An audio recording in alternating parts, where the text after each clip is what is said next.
जन्माद्यस्य यतोऽन्वयादितरतश्चार्थेष्वभिज्ञस्वराट् तेने ब्रह्महृदाय आदिकवये मुह्यन्ति यत्सूरयः तेजो वारिमृदां यथा विनिमयो यत्र त्रिसर्गो मृषा धाम्ना स्वेन सदा निरस्तकुहकं सत्यं परं धीमहि धर्मः प्रोज्झितकैतवोऽत्र परमो निर्मत्सराणां सतां वेद्यं वास्तवमत्र वस्तु शिवदं तापत्रयोन्मूलनम्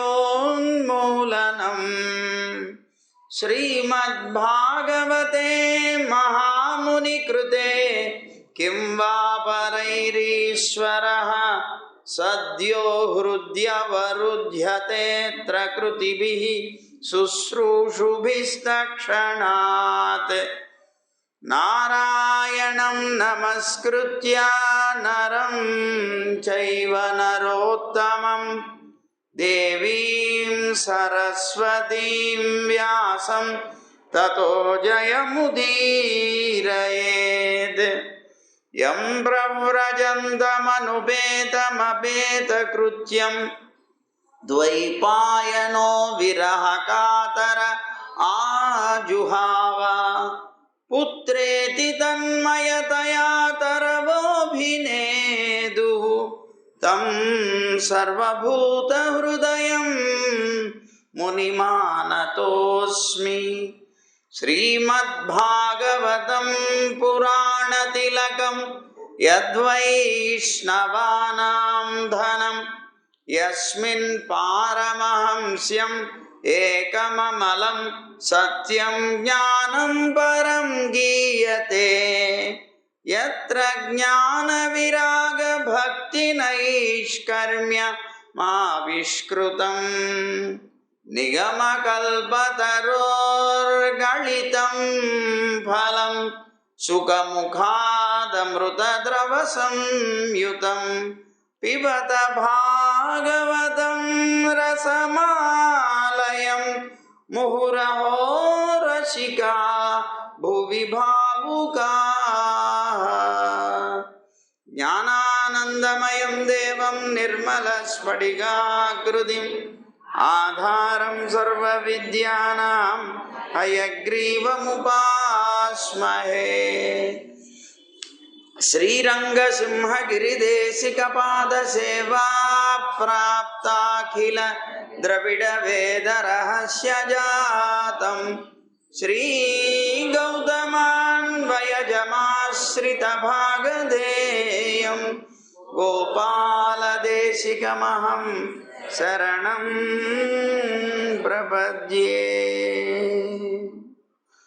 संसारसागरे मग्नं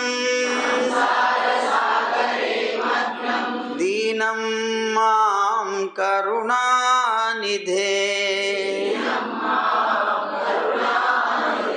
कर्ममोहगृहीताङ्गं मामुद्धर भवार्णवात्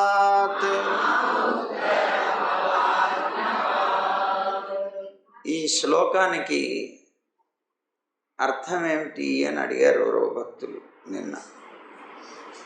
సంసార సాగరే మగ్నం, సంసార సాగరంలో అంటే సముద్రంలో, సంసారం అనేటువంటి సముద్రంలో మునిగి ఉన్నటువంటి దీనున్నైనటువంటి నన్ను ఉద్ధరించవయ్యా అని పరమాత్మని ప్రార్థిస్తున్నాడు. సంసార సాగరంలో మునిగి ఉన్నాను, దీనున్నై ఉన్నాను, నువ్వేమో కరుణా నిధివై ఉన్నావు, సాక్షాత్తుగా దయా సముద్రుడు అయి ఉన్నావు. నేను సంసార సాగరంలో మునిగి ఉంటే నువ్వేమో కరుణాసాగరంలో మునిగినటువంటి వాడి. కనుక సంసార సాగరంలో మునిగినటువంటి నన్ను ఉద్ధరించాలంటే కరుణాసాగరుడు అయినటువంటి నీకు మాత్రమే అది సాధ్యమవుతుంది. నేను కర్మ మోహ గృహీతాంగం, నేను ఈ కర్మంలో మమ్మల్ని మోహపరిచేటువంటి అంగాలు, శరీర ఇంద్రియాలని నేను తీసుకొని ఉన్నాను. నన్ను ఉద్ధరించవయ్యా ఈ సంసారం అనేటువంటి సాగరం నుంచి అని మనం ప్రార్థిస్తున్నాం అన్నమాట.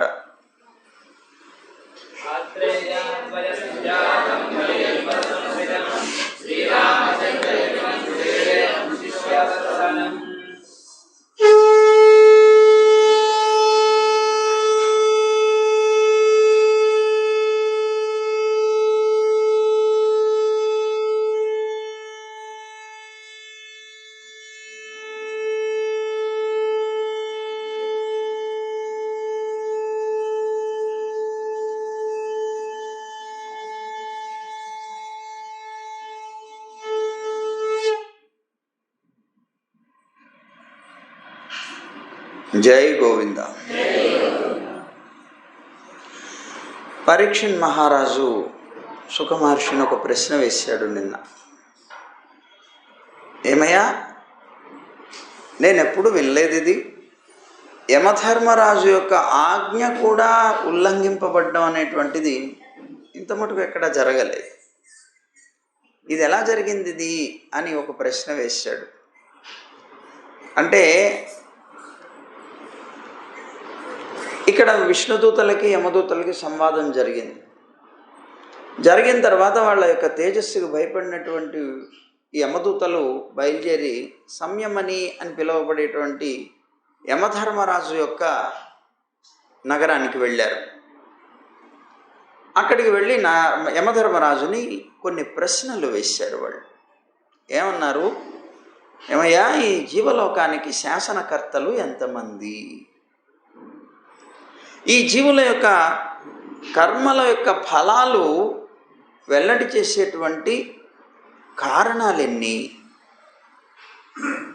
ఇలా శాసనకర్తలైనటువంటి వారు ఎంతమందో కనుక ఉంటే లోకంలో పుణ్యపాపాలు అనేటువంటి ఏ ఫలాన్ని ఎవరు పొందలేరు కదా.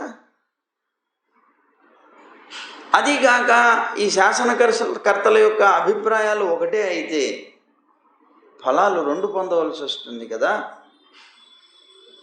కనుక మా ఉద్దేశంలో అయితే ఇప్పటిదాకా శాసనకర్తవి నువ్వొక్కడివే అని, నువ్వొక్కడివే శాసనకర్తవి అనుకుంటూ మేమంతా కూడా మా కర్తవ్యాన్ని చేసుకుంటూ వెళ్ళిపోతూ ఉన్నాం ఇప్పటిదాకా. కానీ ఎవరో వచ్చారు, మేము చేస్తున్నటువంటి మా కర్తవ్యానికి అడ్డొచ్చారు. మమ్మల్ని అడ్డుకొని మా భైర్ అంటున్నారు. వాళ్ళని ఎవరిని? అదిగో ఆ అజామిలుడిని. భయపడొద్దు అంటున్నారు. మేము వేసినటువంటి పాశాలు ఏవైతే ఉన్నాయో అతన్ని భయపడొద్దు అని చెప్తూనే వీళ్ళు ఆ పాశాలని కూడా ఛేదించి పారేశారు. యమపాశాన్ని ఛేదించగలిగేటువంటి శక్తి ఎవరికి ఉన్నది? ఎవరు వాళ్ళు? ఇలా ఎందుకు జరిగింది? ఇంతకుముందు ఎప్పుడు కూడా ఇలాంటి పని జరగలేదు అని అంటే అప్పుడు యమధర్మరాజు చెప్తున్నాడు యమదూతలకి, నాయనా, మీరు నన్నే సర్వశ్రేష్ఠుణ్ణి అని భావిస్తున్నారు. ఎందుకంటే అందరికీ శిక్ష వేసేది నేను కనుక. రాజే కదా శిక్ష వేస్తాడు పుణ్యపాపాలకి. కనుక చేసినటువంటి కర్మలకి శిక్షలు నేను వేస్తున్నాను కనుక నన్ను సర్వశ్రేష్ఠుడు అని అనుకుంటున్నారు. కానీ నేను సర్వశ్రేష్ఠుణ్ణి కాదు. లోకంలో నాకంటే గొప్పవాళ్ళుగా చెప్పబడేటువంటి బ్రహ్మ రుద్రాదులు కూడా సర్వశ్రేష్ఠులు కాదు. వాళ్ళకన్నా నాకన్నా ఇంకా ఎవరైతే సర్వశ్రేష్ఠులుగా చెప్పబడుతున్నారో వాళ్ళందరికన్నా కూడా శ్రీమన్నారాయణుడు ఒక్కడే సర్వశ్రేష్ఠుడు అన్నాడు. అతనే లోకంలో ఒక తాడు చేత కట్టబడినటువంటి వృషభం అంటే ఎద్దు ఎలాగైతే బంధింపబడి ఆ యజమాని యొక్క ఆ బంధనాలకి అతనికి అనుసరిస్తూ వెళుతుందో అలాగే భగవానుడు కూడా తన వాక్కులనేటువంటి బంధనాలతో, వేదవాక్కులని చెప్పబడేటువంటి బంధనాలతో లోకంలో ఉండేటువంటి సర్వ జీవుల్ని కూడా బంధించాడు. అందరూ అతనితో తమ తమ యొక్క విధుల్ని నిర్వహిస్తూ వెళుతూ ఉన్నారు.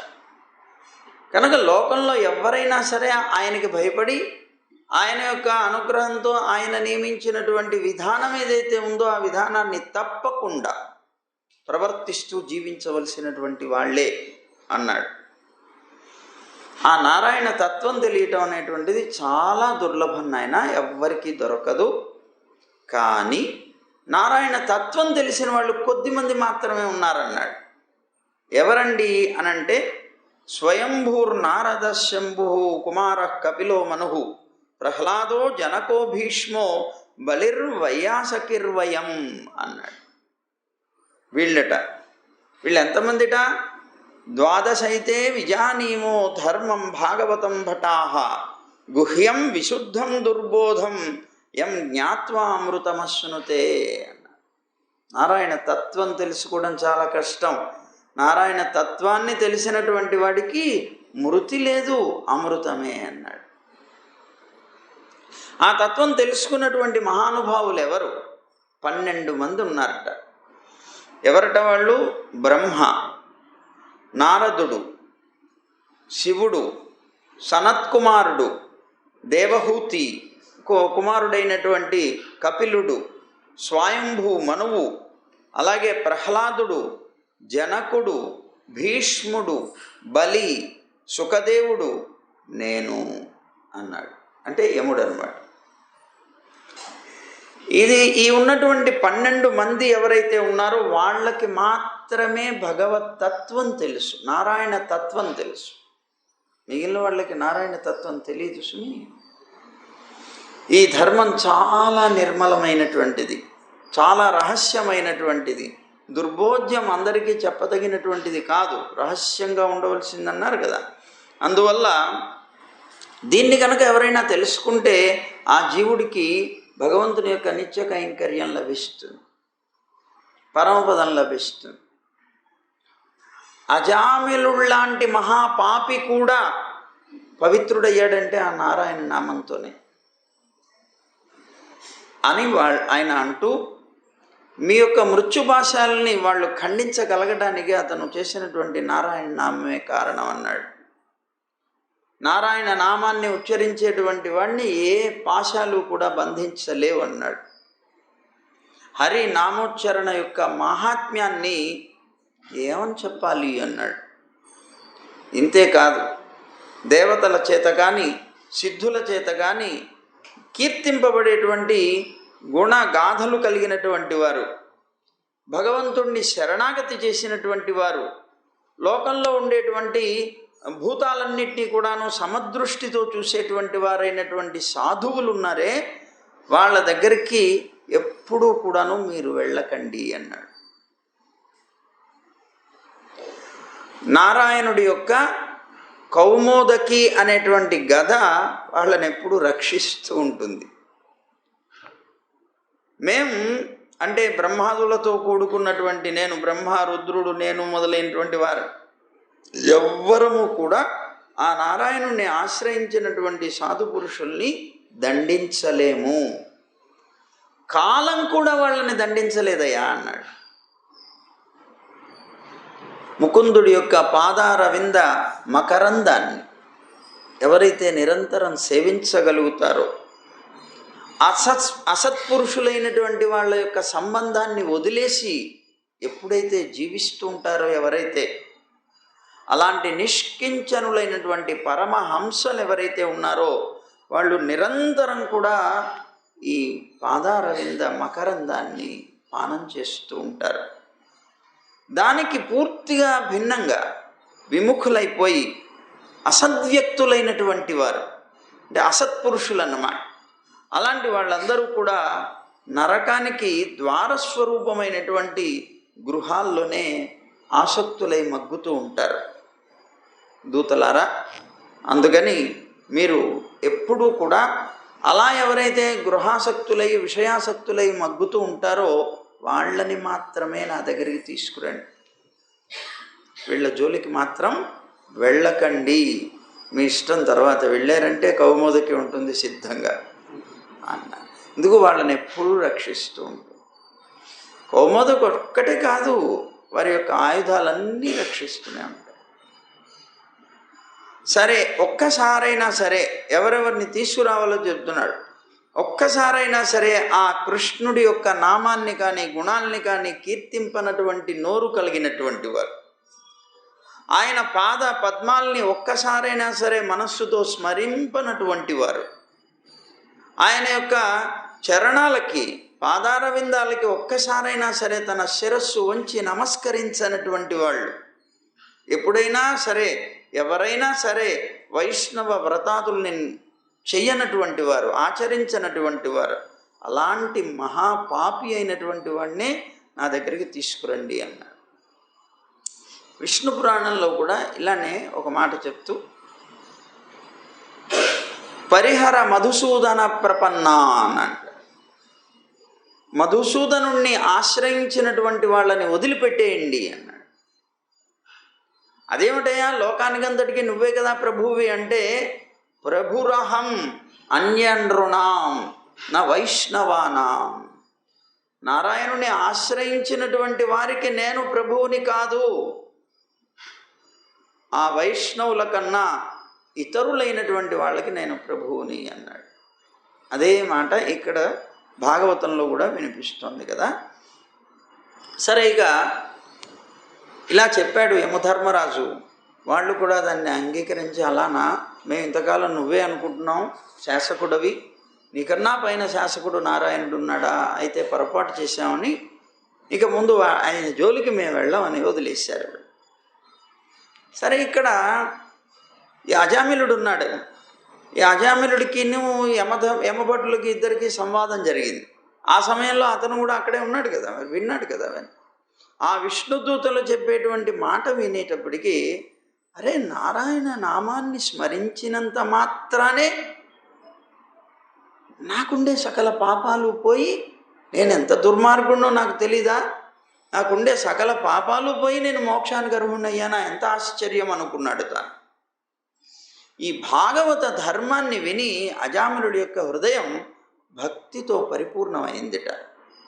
చీచీ చీచీ, ఎంత పాపం చేశాను, అతని యొక్క పాపం అంతా కూడాను తన కళ్ళ వెంబడి కనిపిస్తూ ఉంటే వాటిని తలుచుకొని తలుచుకొని చాలా పశ్చాత్తాపడ్డాట. బాబు, ఎంత పాపిని నేను, బ్రాహ్మణుణ్ణై పుట్టాను, కానీ ఉంపుడు గత్తెతో సంతానాన్ని పొంది భ్రష్టుణ్ణైపోయాను.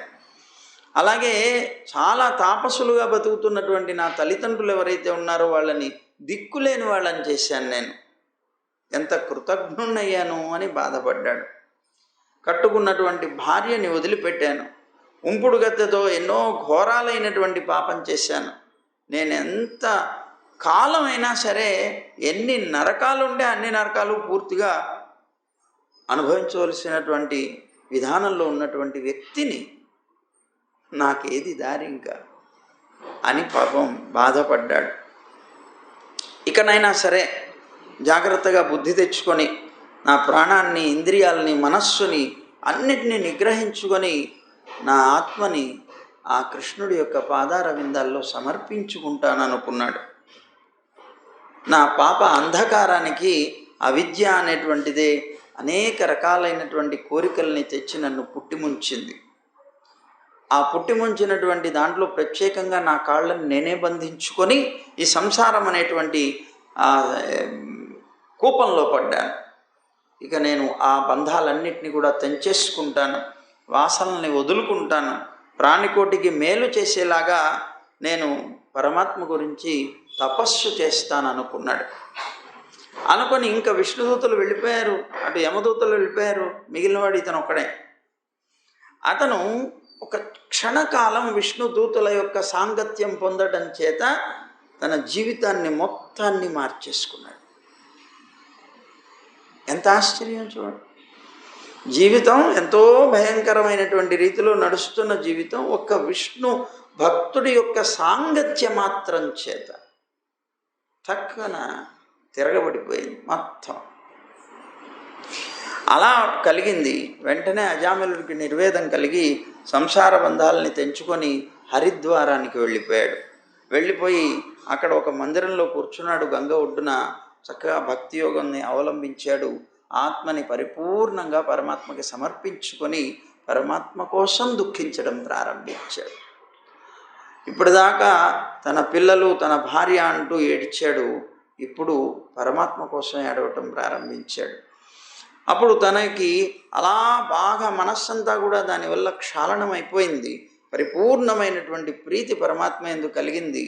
అదిగో అలాంటి సమయంలో విష్ణుదూతలు మళ్ళీ అప్పుడు కనిపించారు. మొదట్లో ఇతను కనిపించిన విష్ణుదూతలు మళ్ళీ అతని ముందు ప్రత్యక్షమయ్యారట. అజామిలుడు వాళ్ళకి నమస్కరించాడు, తన శరీరాన్ని వదిలిపెట్టేశాడు. ఉత్తర క్షణంలో ఆ నారాయణుడి యొక్క దూతలు తెచ్చినటువంటి ఆ విమానాన్ని ఎక్కాడు. ఎక్కబోయే ముందు అతనికి సాక్షాత్తు విష్ణు స్వరూపం వచ్చిందట. శంఖ చక్ర గదా పద్మాలతో చతుర్భుజాలతో ఉన్నటువంటి సుందరమైనటువంటి ఆ రూపాన్ని పొంది ఆ బంగారు విమానాన్ని విష్ణుదూతలతో పాటు ఎక్కి వెళ్ళిపోయాట. నారాయణ నామానికి ఇంత శక్తి ఉంటే, ఆ నారాయణుడి యందు ప్రీతి పొంది మనం జీవించగలిగితే ఇంకెంత ఉంటుంది చెప్పండి. అంత అద్భుతమైనటువంటిది నారాయణుడిని ఆశ్రయించడం అంటే. ఆయన యందు పరిపూర్ణమైనటువంటి శరణాగతి చేసి ఆత్మసమర్పణం చేసి, స్వామి ఇది నీది, ఈ ఆత్మ నీది, నీది నీది నీది నీది అని మాటి మాటికి మనస్సు తడుతూ ఉండాలి. ఎప్పుడో ఒకసారి గుర్తుకొచ్చినప్పుడు అనుకోవటం కాదు, నిరంతరం నిరంతరం ఇది నీదే, నాది కాదు, నీది నీది. అలాంటి భావం కలిగినటువంటి వాడు. ఇదిగో ఈ అజామిలుడి యొక్క చరిత్ర చాలా రహస్యమైనటువంటిది. పరమాత్మ యొక్క తత్వాన్ని తెలియజేసేది. సర్వ పాపాన్ని కూడాను నాశనం చేసేటువంటి ఇతిహాసాన్ని నమ్మి భక్తితో ఎవరైతే శ్రవణం కానీ కీర్తనం కానీ చేస్తారో, మహాపాపి అయినా కూడా వాడు కాలానికి వశుడైనప్పటికీ, మృత్యువుకి వశమైనప్పటికీ కూడా నరకానికి మాత్రం ఓడు అన్నాడు. యమదూతలు అతనికి కనిపించరు, స్వప్నంలో కూడా కనిపించరు, జాగ్రత్తావస్థలో ఇంకేం కనిపిస్తారు. అతను విష్ణులోకంలో పూజితుడవుతాడు అని చెప్పి ఆ మరణాసన్నుడైనటువంటి పుత్ర నామ నెపంతో తన సంతానాన్ని పిలుచుకోవాలని పిలిచాడు, కానీ భగవంతుడిని పిలవలేదు. తన సంతానాన్ని పిలవాలని నారాయణ నామం ఉచ్చరించినా కూడా అజామిలుడు ఆ బ్రహ్మబంధువు అయ్యాడు. బ్రహ్మబంధువు అంటే అర్థం ఏంటంటే భ్రష్టుడైనటువంటి బ్రాహ్మణుడు అని. అలా అయినటువంటి వాడు కూడా భగవంతుని యొక్క ధామాన్ని పొందాడు. ఆ హరినామం ఇక అపరాధాలేమీ లేకుండా జీవించేవాడు కనుక చేస్తే, శ్రద్ధతో కనుక కీర్తిస్తే, ఆ జీవుడు ఆ ధామాన్ని పొందటంలో ఇంకా అనుమానం ఏమిటి అని అంటున్నారన్నమాట. దాంట్లో ఏ విధమైనటువంటి సందేహం లేదయ్యా అని అజామిళోపాఖ్యానాన్ని ముగించాడు. అప్పుడు పరీక్షిత్ మహారాజుకి ఇంకో సందేహం కలిగింది. నువ్వు తెలిపినటువంటి స్వయంభూ మన్వంతరంలో ఉండేటువంటి సృష్టిని గురించి నువ్వు ఇంతకుముందు చెప్పావు, కానీ ఇంకా విస్తారంగా వినాలనుంది, కొద్దిగా వివరించవయ్యా అన్నాడు. అప్పుడు సుఖ మహర్షి చెప్తున్నాడు, మీకు ఇంతకుముందు చెప్పాను నేను, ప్రాచీన బర్హి అనేటువంటి ఒక రాజు, ఆయనకి 10 మంది పుత్రులు ఉన్నారు. వాళ్ళకి ప్రచేతసులని పేరు. వాళ్ళు తపస్సు కోసం అని చెప్పి సముద్రంలోకి వెళ్ళి తపస్సు చేశారు. నారాయణుడు అనుగ్రహించాడు. వాళ్ళందరూ కూడా బయటకు వచ్చాడు. వచ్చిన తర్వాత వృక్షాలతో నిండిపోయింది భూమంతా.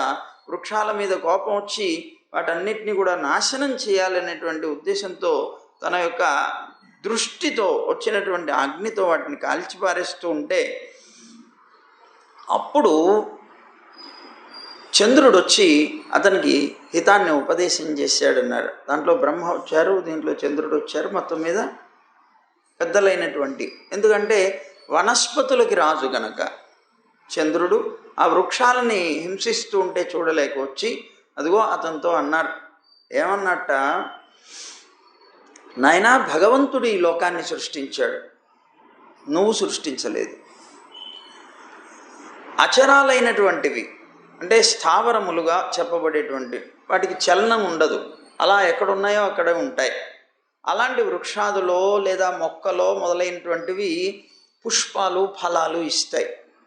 ఈ పుష్పాలు ఆ ఫలాలని అచరములైనటువంటివి ఇచ్చిన వాటిని చరములైనటువంటివి అంటే భ్రమరం మొదలైనటువంటి వాటికి అన్నంగా పరమాత్మ సృష్టించాడు.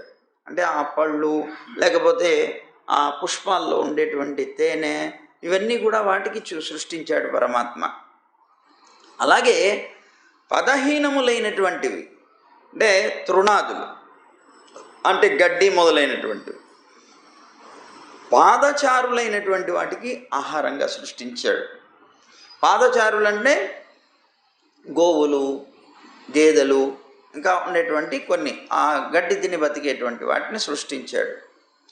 అలాగే ఆ హస్తహీనములైనటువంటి మృగాలు ఏవైతే ఉన్నాయో, చేతులు లేనటువంటి మృగాలు ఏవైతే ఉన్నాయో వాటికి హస్తాలతో కూడుకున్నటువంటి వ్యాఘ్రాదులు ఏవైతే ఉన్నాయో వాటిని అన్నంగా సృష్టించాడు అన్నాడు. అది హస్తహీనములైనటువంటి మృగాలని హస్తాలు కలిగినటువంటి వ్యాఘ్రం అంటే పులి మొదలైనటువంటి వాటికి అన్నంగా సృష్టించాడు. ఇక అంటే హస్తహీనాలంటే ఏంటి? పాదాలు కలిగినటువంటి జంతువులు. కానీ మరి పులికి కూడా హస్తాలు ఉన్నాయా అంటే దానికి కూడా ముందు రెండు కూడాను హస్తాల్లాగే ఉపయోగిస్తాయి అవి. దాని అవి తీసి ఇట్లా చేతుల్లాగా వాటిని ఇవి చేస్తుంటాయి చూడండి ఎప్పుడైనా. అట్లా హస్తాల్లాగా ఉంటాయి కనుక దానికి హస్తాలు ఉన్నాయి అని అంటున్నారు. అలాగే చతుష్పాద మృగాలు, 4 పాదాలతో ఉండేటువంటి మృగాలు, స్థావరాలు, వ్రీహ్యాదులు అంటే వరి మొదలైనటువంటివి ఏవైతే పంటలు ఉన్నాయో అవి, ఇవన్నీ కూడాను ద్విపాదులైనటువంటి మనుష్యులకి ఆహారంగా సృష్టించాడు పరమాత్మ.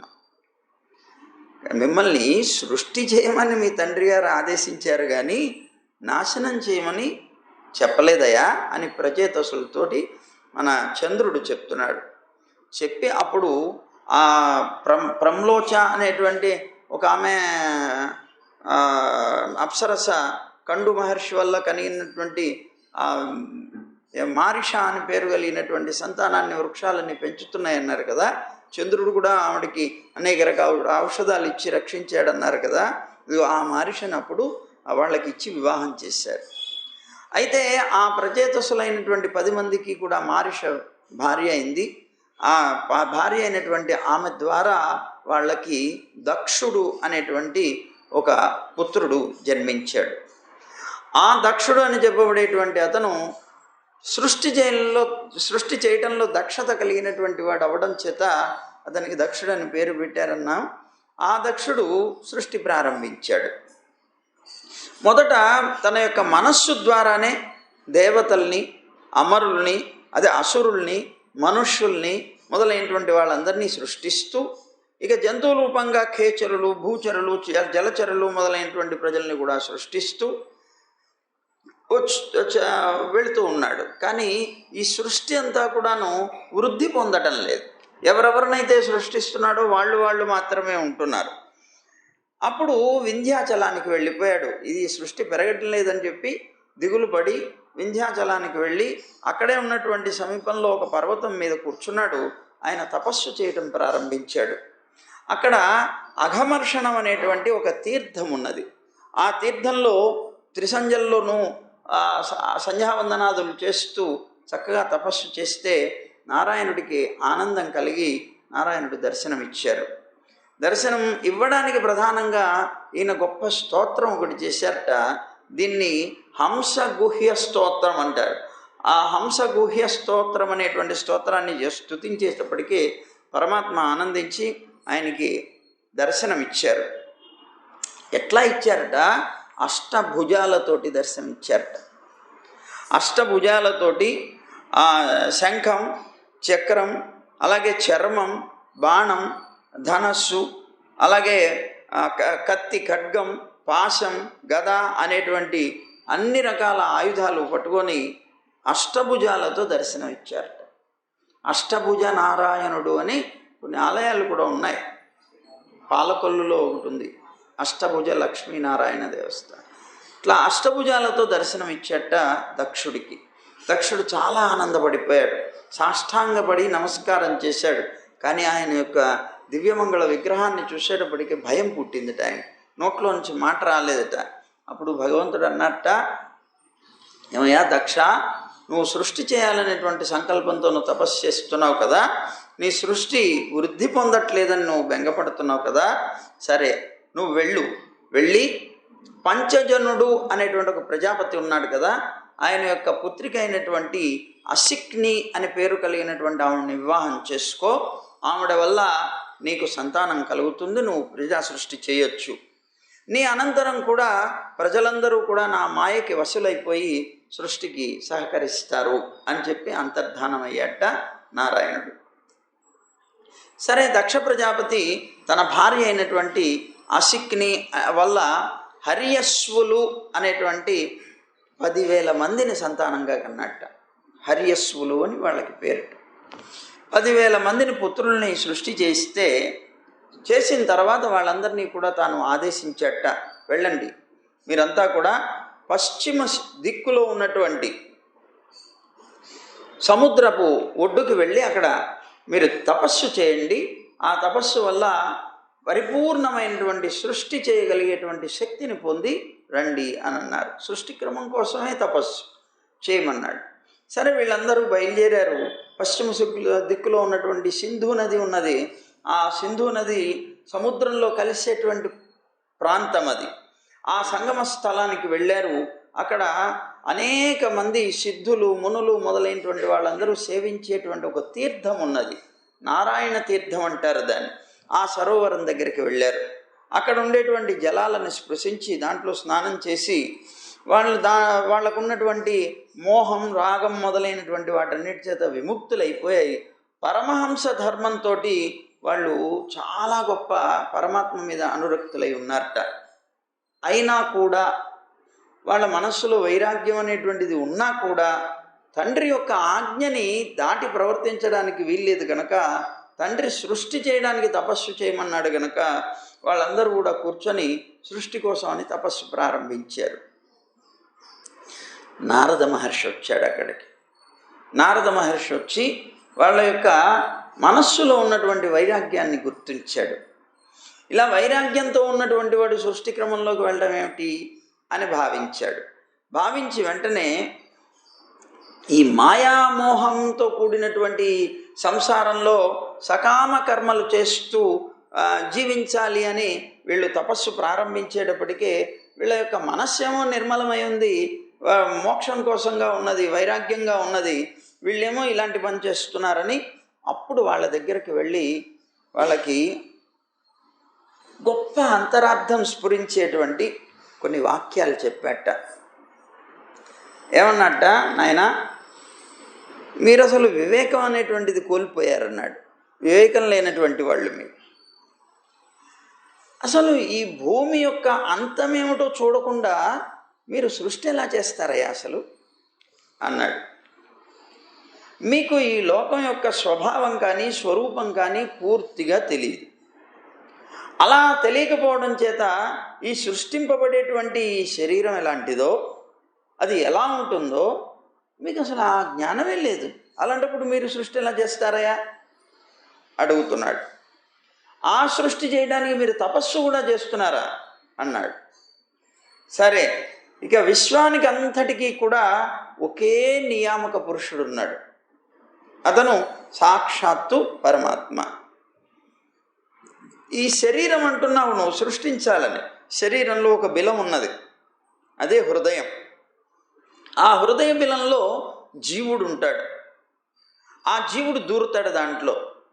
ఆ దూరినటువంటి వాడు మళ్ళీ బయటికి రావడం అనేటువంటిది తెలియక విలవిల్లాడుతూ ఉంటాడు. అలాగే ఈ శరీరంలో ఒక స్త్రీ ఉన్నది.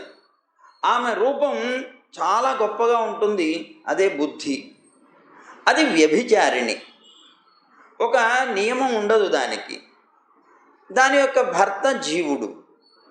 అయితే ఆ జారిణి పతి అయినటువంటి పురుషుడు ఎవరో నీకు అసలు తెలుసా? తెలియకుండా సృష్టి చేయాలని ఎలా ప్రయత్నం చేస్తున్నావు? ఈ జీవుడితో కూడుకున్నటువంటి శరీరం ఏదైతే ఉన్నదో అది ఒక ఇల్లు లాంటిది, గృహం. 25 తత్వాలతో నిర్మింపబడింది. ఇది ఒక నదిలో ఉన్నది. ఇది ఇటు అటు ముందుకి వెనక్కి పారుతూ ఉంటుంది ఆ నది. అదే మాయ అని చెప్పబడేటువంటిది ఆ నది. ఆ మాయ సృష్టి చేసేటప్పుడు వెలికి పారుతూ ఉంటుంది, లయం చేసేటప్పుడు లోపలికి పారుతూ ఉంటుంది. ఈ నదిలో ఒక హంస ఉన్నది. ఆ హంస అనేటువంటి వాడు ఈశ్వరుడు, పరమాత్మ. దానికి చిత్రమైనటువంటి రెక్కలు ఉన్నాయి, 2. ఆ రెక్కలు బంధాన్ని కలిగిస్తాయి, ఒక రెక్క మోక్షాన్ని కలిగిస్తుంది. ఈ రెక్కలున్నాయే ఇవి కత్తులతోటి వజ్రాలతోటి నిర్మింపబడ్డాయి. అలాగే ఇదంతా కూడా ఎప్పుడూ సాగుతూనే ఉంటుంది ఈ సంసారం అనేటువంటి. ఈ సంతానం పొందడానికి నువ్వు తపస్సు చేస్తున్నావు. తపస్సు చేయడానికి ముందు ఇప్పుడు నేను చెప్పిందంతా కూడా నువ్వు తెలుసుకోవాలి. దీని జ్ఞానం లేకుండా నువ్వు సృష్టి చేయడానికి ఎలా ప్రవర్తిస్తారయ్యా మీరంతా అన్నాడు. ఈ లోకం యొక్క వాస్తవమైనటువంటి స్వరూపాన్ని తప్పనిసరిగా తెలుసుకోవాలి అని ఉపదేశం చేశాడు. వీళ్ళు అంత తెలివి తక్కువ వాళ్ళు కాదు, చాలా బుద్ధిమంతులు గనక వెంటనే దేవర్షి అయినటువంటి నారదుడు ఉపదేశం చేసినటువంటి ఈ వాక్యాల్లో ఉన్నటువంటి నర్మగర్భమైనటువంటి అంతరార్థాన్ని తమకున్నటువంటి సహజమైన శక్తితో బుద్ధితోటి ఆలోచించారట. ఆలోచిస్తే వాళ్ళకి అర్థమైందిట. వాళ్ళకి అర్థమైన దాన్ని నారదుడికి చెప్తున్నారు. ఓ నారదుడు భూమి యొక్క అంతాన్ని తెలుసుకోమంటున్నాడు. భూమి అంతం తెలియకుండా మీరేం చేస్తారు సృష్టి అంటున్నాడు. అంటే భూమి యొక్క అంతము అంటే భూమి అంటే ఏంటి? క్షేత్రం. క్షేత్రం అంటే శరీరం. శరీరం ప్రకృతే కదా మరి. అందువల్ల దీన్ని ముందు తెలుసుకోవాలి, శరీరాన్ని ముందు తెలుసుకోవాలి.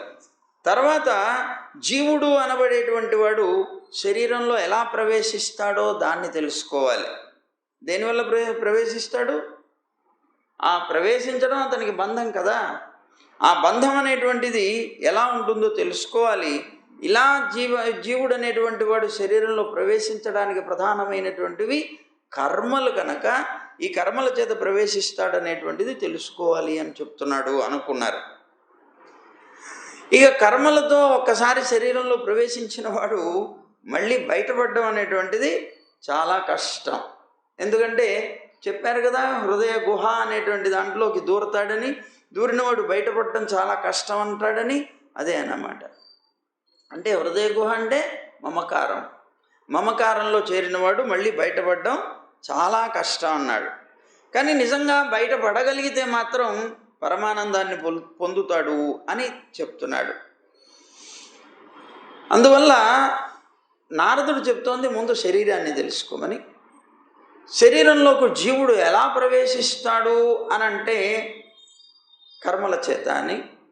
ఆ కర్మల చేత ప్రవేశించేటువంటి తాను హృదయ గుహలోకి చేరి అంటే మమకారంలో పడి మళ్ళీ దాంట్లో నుంచి బయటికి రావడం కూడా తెలియక గిలగిల్లాడుతాడన్నాడు. అంటే ఆ మమకారంలో పూర్తిగా చిక్కుకుపోతాడని చెప్తున్నాడు. ఈ రాష్ట్రానికి ఈశ్వరుడు ఒక్కడే అన్నాడు. అంటే ఈ శరీరాన్ని పరిపాలించేటువంటి వాడెవడు? పరమాత్మే. పరమాత్మ నారాయణుడే. అతను జాగ్రత్త, స్వప్న, సుషుప్తి అవస్థలు ఏవైతే ఉంటాయో మనకి జాగ్రత్త అవస్థ అని, స్వప్నావస్థ, సుషుప్తి అవస్థ అని, వీటన్నిటికీ పరమైనటువంటి వాడు, తురీయుడు, చిట్ట చివరివాడు. ఇతనికి ఇంకో ఆధారం కూడా లేకుండానే తన మీద తాను ఆధారపడి ఉంటాడు అని తెలుసుకున్నారు. ప్రకృతి పురుషులైనటువంటి వీళ్ళిద్దరికంటే కూడాను విలక్షణమైనటువంటి వాడు ఉన్నారు. అంటే ప్రకృతి పురుషులంటే శరీరం, ఆత్మ. ఈ రెండిటికన్నా విలక్షణమైనటువంటి వాడు పరమాత్మ. ఈ పరమాత్మ 6 గుణాల చేత పరిపూర్ణమైనటువంటి వాడు. అతను ఏ విధమైనటువంటి దోషాలు అంటనటువంటి వాడు. ఆ జీవుడితో శరీరంలో ప్రవేశించి నియమిస్తూ ఉంటాడు. శరీరానికి అంతటికి ఒక్కడే ఈశ్వరుడు అన్నాడు. ఆ ఒక్కడే ఈశ్వరుడు నారాయణుడు. ఆ నారాయణుడు ఈ శరీరంలో ప్రవేశిస్తాడు. మనకు ఉపనిషత్తు చెప్తుంది, అనేన జీవేన ఆత్మనా అనుప్రవిశ్య నామరూపే వ్యాకరవాణి అంటుంది. అంటే ఈ జీవుడితో పాటు పరమాత్మ శరీరంలో ప్రవేశిస్తాడు. ఎప్పుడైతే ఈ జీవుడు పరమాత్మ ఇద్దరు ప్రవేశించారో అప్పుడే లోకంలో ఉండేటువంటి ప్రతి వస్తువుకి నామము రూపము అనేటువంటివి వస్తాయి అని ఉపనిషత్ చెప్తున్నట్లుగా ఇక్కడ వీళ్ళు కూడా అర్థం చేసుకొని ఈ ప్రకృతి పురుషులని చెప్పబడే శరీరం కన్నా ఆత్మ కన్నా విలక్షణమైనటువంటి పరమాత్మ అతనే ఈ రెండింటినీ కూడా శాసిస్తున్నాడు గనక ఇదిగో ఈ పట్టణానికి అతనొక్కడే ఈశ్వరుడు అని చెప్పారు అని అర్థం చేసుకున్నారు వీళ్ళు. అతను సంసారానికి విరోధి అయినటువంటి వాడు ఎవరు? పరమాత్మ. అతన్ని ధ్యానించకుండా ఈ అసత్కర్మలు చేయడం అనేటువంటిది ప్రయోజనం. అసత్కర్మలు అంటే సాంసారిక సంబంధమైనటువంటి కర్మలన్నీ చేయడానికి, సకామ కర్మలు చేయడానికే కదా వీళ్ళు సృష్టి చేస్తోంది. సృష్టిని పెంచాలి, ఇంకా ఆ కర్మల్ని పెంచాలి అనే కదా. కనుక ఇలాంటి కర్మలు ఏవి చేయాలనుకున్నా కూడా పరమాత్మని ఆశ్రయించకుండా చేయడం ప్రయోజనమేమీ లేదు. నువ్వు ఏది పొందాలనుకో నారాయణుని ఆశ్రయం. కొంతమంది అంటారు, ఏమండి పరమాత్మని శరణాగతి చేశాం కదా, మళ్ళీ మనం ఇతర కోరికలు కోరుకోవచ్చా? కోరుకోకూడదయ్యా. మరి ఎలాగండి? జీవితంలో చాలా కష్టాలు పడుతున్నాం, మరి కోరికలు ఏమీ కోరకూడదు అంటే మా జీవితం ఎలా గడుస్తుంది అంటే అప్పుడు ఒకటే ఉపాయం. ఏమిటది? నువ్వు కోరినా ఆయన్నే కోరు. నువ్వు ఎవరినైతే ఆశ్రయించావో ఆయన్నే కోరు, మరి ఇంకెవరిని కోరకు. నీకుండే కోరికల్ని కోరాలనుకుంటే యథార్థంగా కోరికలు అవసరం లేదు. ఎందుకంటే ఆయనకి సర్వజ్ఞుడు గనక ఆయనకి తెలుసు మన మనస్సులో ఏమిటి కోరికలు ఉన్నాయి, మనకి ఏది కావాలో ఏది అవసరమో ఆయనకి తెలుసు. అనన్యాశ్చింతయంతో మాం ఏ జనాః పర్యుపాసతే తేషాం నిత్యాభియుక్తానాం యోగక్షేమం వహామ్యహం. నిత్యము కూడా అతనితో సంబంధం కలిగి జీవించేటువంటి వారు, నిరంతరం అతన్నే విడవకుండా అనన్యమైనటువంటి భక్తితో తలంచుకొని జీవించేటువంటి వారు ఎవరైతే ఉంటారో వాళ్ళ యొక్క యోగక్షేమాలన్నీ ఆయనే చూస్తానన్నాడు. అంటే వాళ్ళకి ఏమి కావాలో అవన్నీ వాళ్ళకి ఇస్తాడు. క్షేమం అంటే రక్షించడం, ఇచ్చినటువంటి వాటిని తానే రక్షిస్తానన్నాడు. అలాంటి వాడు పరమాత్మ. అదిగో అలాంటి విలక్షణమైనటువంటి ఆ పరమాత్మ ఎవరైతే ఉన్నారో ఆయన్ని ధ్యానించకుండా ఈ అసత్కర్మలు అనేటువంటివి చేయటం వల్ల ప్రయోజనం ఏమిటయ్యా అన్నాడు. ఆ నారదుడు ఓహో ఇది కదా చెప్పింది అని అర్థం చేసుకున్నాడు. నారదుని యొక్క మాటల్లో చాలా రహస్యం ఉన్నది అని అర్థం చేసుకుంటూనే ఇంకొక మాట చెప్పాడు, బిలస్వర్గం అన్నాడు. బిలస్వర్గం అంటే పాతాళం. ఈ పాతాళంలో చేరినటువంటి పురుషుడు బయటికి రావడం చాలా కష్టం. బిలస్వర్గం లాంటి హృదయ బిలం అన్నాడు. అంటే ఏంటిది? పాతాళంలో చేరినటువంటి పురుషుడు బయటికి రావడం ఎలాగైతే చాలా కష్టమో అలాగే ఈ హృదయ బిలంలో చేరినటువంటి జీవుడు బయటికి రావడం కూడా అంత కష్టం అన్నాడు. ఆ జీవుడు అక్కడ భోగాల్లో ఆసక్తుడైపోయి మదాంధుడైపోయి స్వస్వరూపాన్ని మరిచిపోయి ప్రకృతి కంటే వేరైనటువంటి ఆత్మ అనేటువంటిది హృదయంలో ఉన్నది అనేటువంటిది తెలుసుకోలేక దాంట్లోనే రమిస్తూ ఆ మమకారాల్లో జీవనం సాగిస్తూ ఉంటాడు. ఒక్కసారి మమకారాన్ని పొందినటువంటి వ్యక్తి బయటపడడం చాలా కష్టం. మన ఎవరో అంటున్నారు,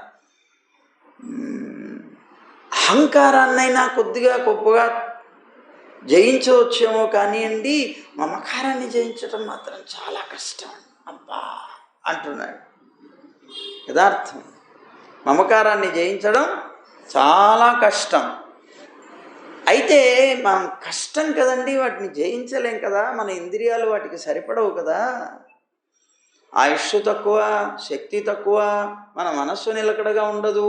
ఇలాంటి సందర్భంలో మనకుండేటువంటి అహంకారము, మమకారము, కామ, క్రోధ, మద, మాత్సర్య, లోభ, మోహాదులో వీటన్నిటినీ జయిస్తే కానీ పరమాత్మను పొందలేమంటారు. మరి జయించలేము. ఇలాంటి స్థితిలో మేము ఎలా బయటపడాలి? భగవన్ నామాన్ని ఉచ్చరిస్తే చాలు బయటపడిపోతాం. కానీ ఇవి జయించాలి అంటే నువ్వు ప్రయత్నం చేసినా విఫలమవుతావు, వాటి వల్ల ప్రయోజనం లేదు. అందుకని ఏం చేయాలి? నీకుండేటువంటి ఇవన్నిటినీ, అహంకారం, మమకారం, కామ, క్రోధ, మద, మాత్సర్య, లోభ, మోహాలన్నిటినీ కూడా నువ్వు పరమాత్మ వైపుకి మరలించాలి. నీకు కోరిక ఉన్నది అనేక రకాల విషయాల్లో, ఏదో నీకు ఉండే వస్తువులు కావచ్చు, లేకపోతే మనుషులు కావచ్చు, ఏదైనా కావచ్చు. ఆ కోరికని పూర్తిగా పోగొట్టుకోవడం నీకు వల్ల కావడం లేదు, దాన్ని మరలించుకో. ఆ కోరిక కోరికగానే ఉంచుకో, వాళ్ళ మీద నుంచి మరలించి పరమాత్మ మీదకి పెట్టుకో. నీకు లోకంలో ఎవరినో ప్రేమించాలి, లేకపోతే ఏదైనా వస్తువుని ప్రేమించాలన్నది, అదిగో ఆ ప్రేమని వాటి మీదకి మరలించకుండా పరమాత్మ మీదకి మరలించుకో. ఎప్పుడు మరలించుకోగలుగుతావు దాన్ని? దాని స్వరూపం, పరమాత్మ స్వరూపం తెలిసినప్పుడు అదిగో దాని మీద ఎంత ప్రేమ పెట్టుకున్నా కూడాను అది అశాశ్వతం అనేటువంటిది తెలుస్తుంది. ఎంత మనం ప్రేమిస్తున్నా కూడాను ఆ వ్యక్తో లేకపోతే ఆ వస్తువు మనని మళ్ళీ ప్రేమించదు, అంత ప్రేమని మనకి ఇవ్వరు, అది తెలుస్తుంది. కానీ పరమాత్మ మనం ప్రేమించకపోయినా ఆయన మనం వదలకుండా ప్రేమిస్తుంటాడు అనేటువంటి ఆయన స్వరూపం తెలిసినప్పుడు మనకు ఆ జ్ఞానం కలుగుతుంది. నిరంతరం మన నుంచి ఏమీ అపేక్షించకుండా మనని నిరంతరం ప్రేమించేటువంటి వాడు కావాలా మనకి? లేకపోతే కపటమైనటువంటి ప్రేమతోటి మనని అనుసరించేటువంటి లోకం కావాలా? స్వరూప జ్ఞానం కలిగినప్పుడు మనకి తెలుస్తుంది. అందువల్ల ఆ పరమాత్మని పొందాలి అనేటువంటి జ్ఞానంతో వెళ్ళాలి. అందుకని నువ్వు జయించలేకపోతున్నానని బెంగపడక్కర్లేదు. జయించలేకపోయినా వాటన్నిటిని పరమాత్మ వైపు మరలించుకో, పరమాత్మని ప్రేమించు. ఆ ప్రేమలో మహదానందం ఉన్నది. ఈ ప్రేమలో కొద్దిసేపు ఆనందం ఉంటుంది, కొద్దిసేపు దుఃఖం ఉంటుంది. భర్త భార్యను ప్రేమిస్తాడు, కానీ ఆవిడ వల్ల కొద్దిసేపు సుఖం ఉంటుంది, మళ్ళీ మనస్పర్ధలు కనుక వచ్చాయి అంటే దుఃఖమే. మళ్ళీ ఏదో ఒక రకమైన మాట వల్ల సుఖం, మళ్ళీ దుఃఖం, సుఖం దుఃఖం, సుఖం దుఃఖం. కానీ భగవంతుడి దగ్గర అలా ఉండదు. ఆయనకి మనకి మనస్పర్ధలు ఎప్పుడు రావు. నిజంగా ప్రేమిస్తే మనం ప్రకృతితో సంబంధం కలిగి ఇక్కడికి వచ్చాం కనుక ఆయన్ని మర్చిపోయాం. కానీ యథార్థంగా ఆయన స్వరూపం తెలిసి కనుక మనం ఆయన్ని ఆరాధన చేస్తే మనస్పర్ధలు ఎప్పుడు ఉండవు. అసలు దుఃఖం అనేటువంటిదే రాదు. అందుకనే భగవంతుణ్ణి ఆరాధించేటువంటి వాళ్ళకి సుఖం అనేటువంటిది వృద్ధి పొందుతూనే ఉంటుంది తప్ప దాంట్లో దుఃఖం అనేటువంటిది వచ్చి కలవదు. కానీ ఈ లోకంలో ప్రేమించేటువంటి వ్యక్తుల నుంచి ఎప్పుడూ సుఖమే వస్తుందని ఆశించడానికి కూడా వీల్లేదు. అదే అన్నమాట. అందువల్ల ఈ మమకారం అనేటువంటిది పొంది, ఈ మమకారం అనేటువంటి హృదయ గుహలో చేరివాడు బయటికి రావడం అనేటువంటిది చాలా కష్టపడతాడు.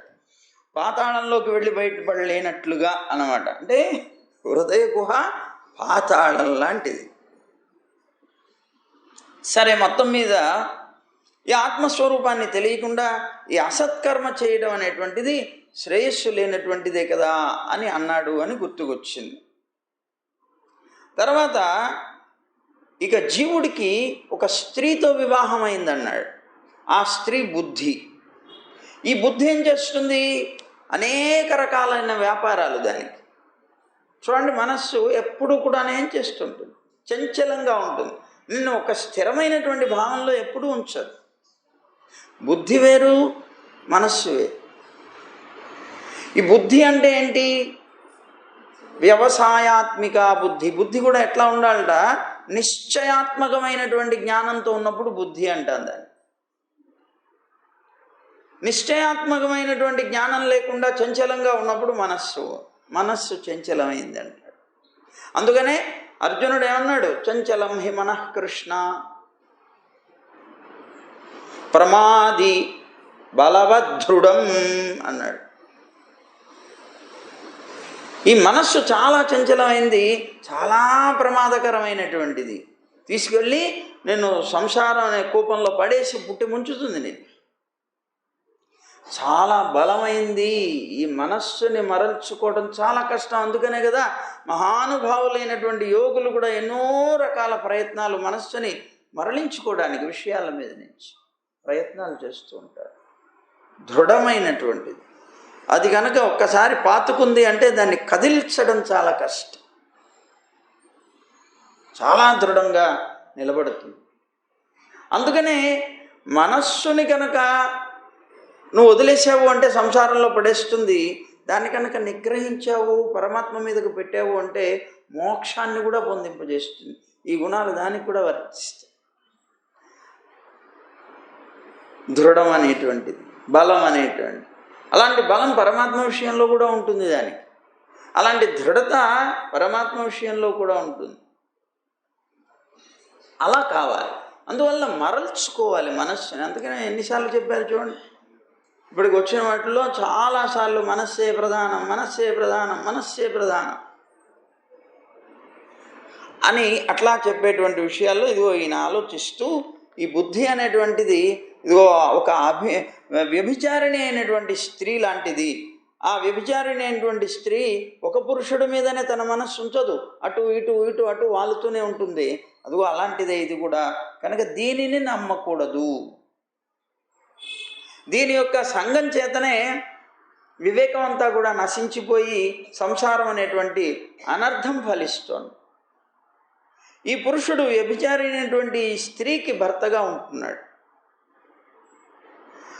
అని నారదుడు చెప్పాడు అని అర్థం చేసుకున్నాడు.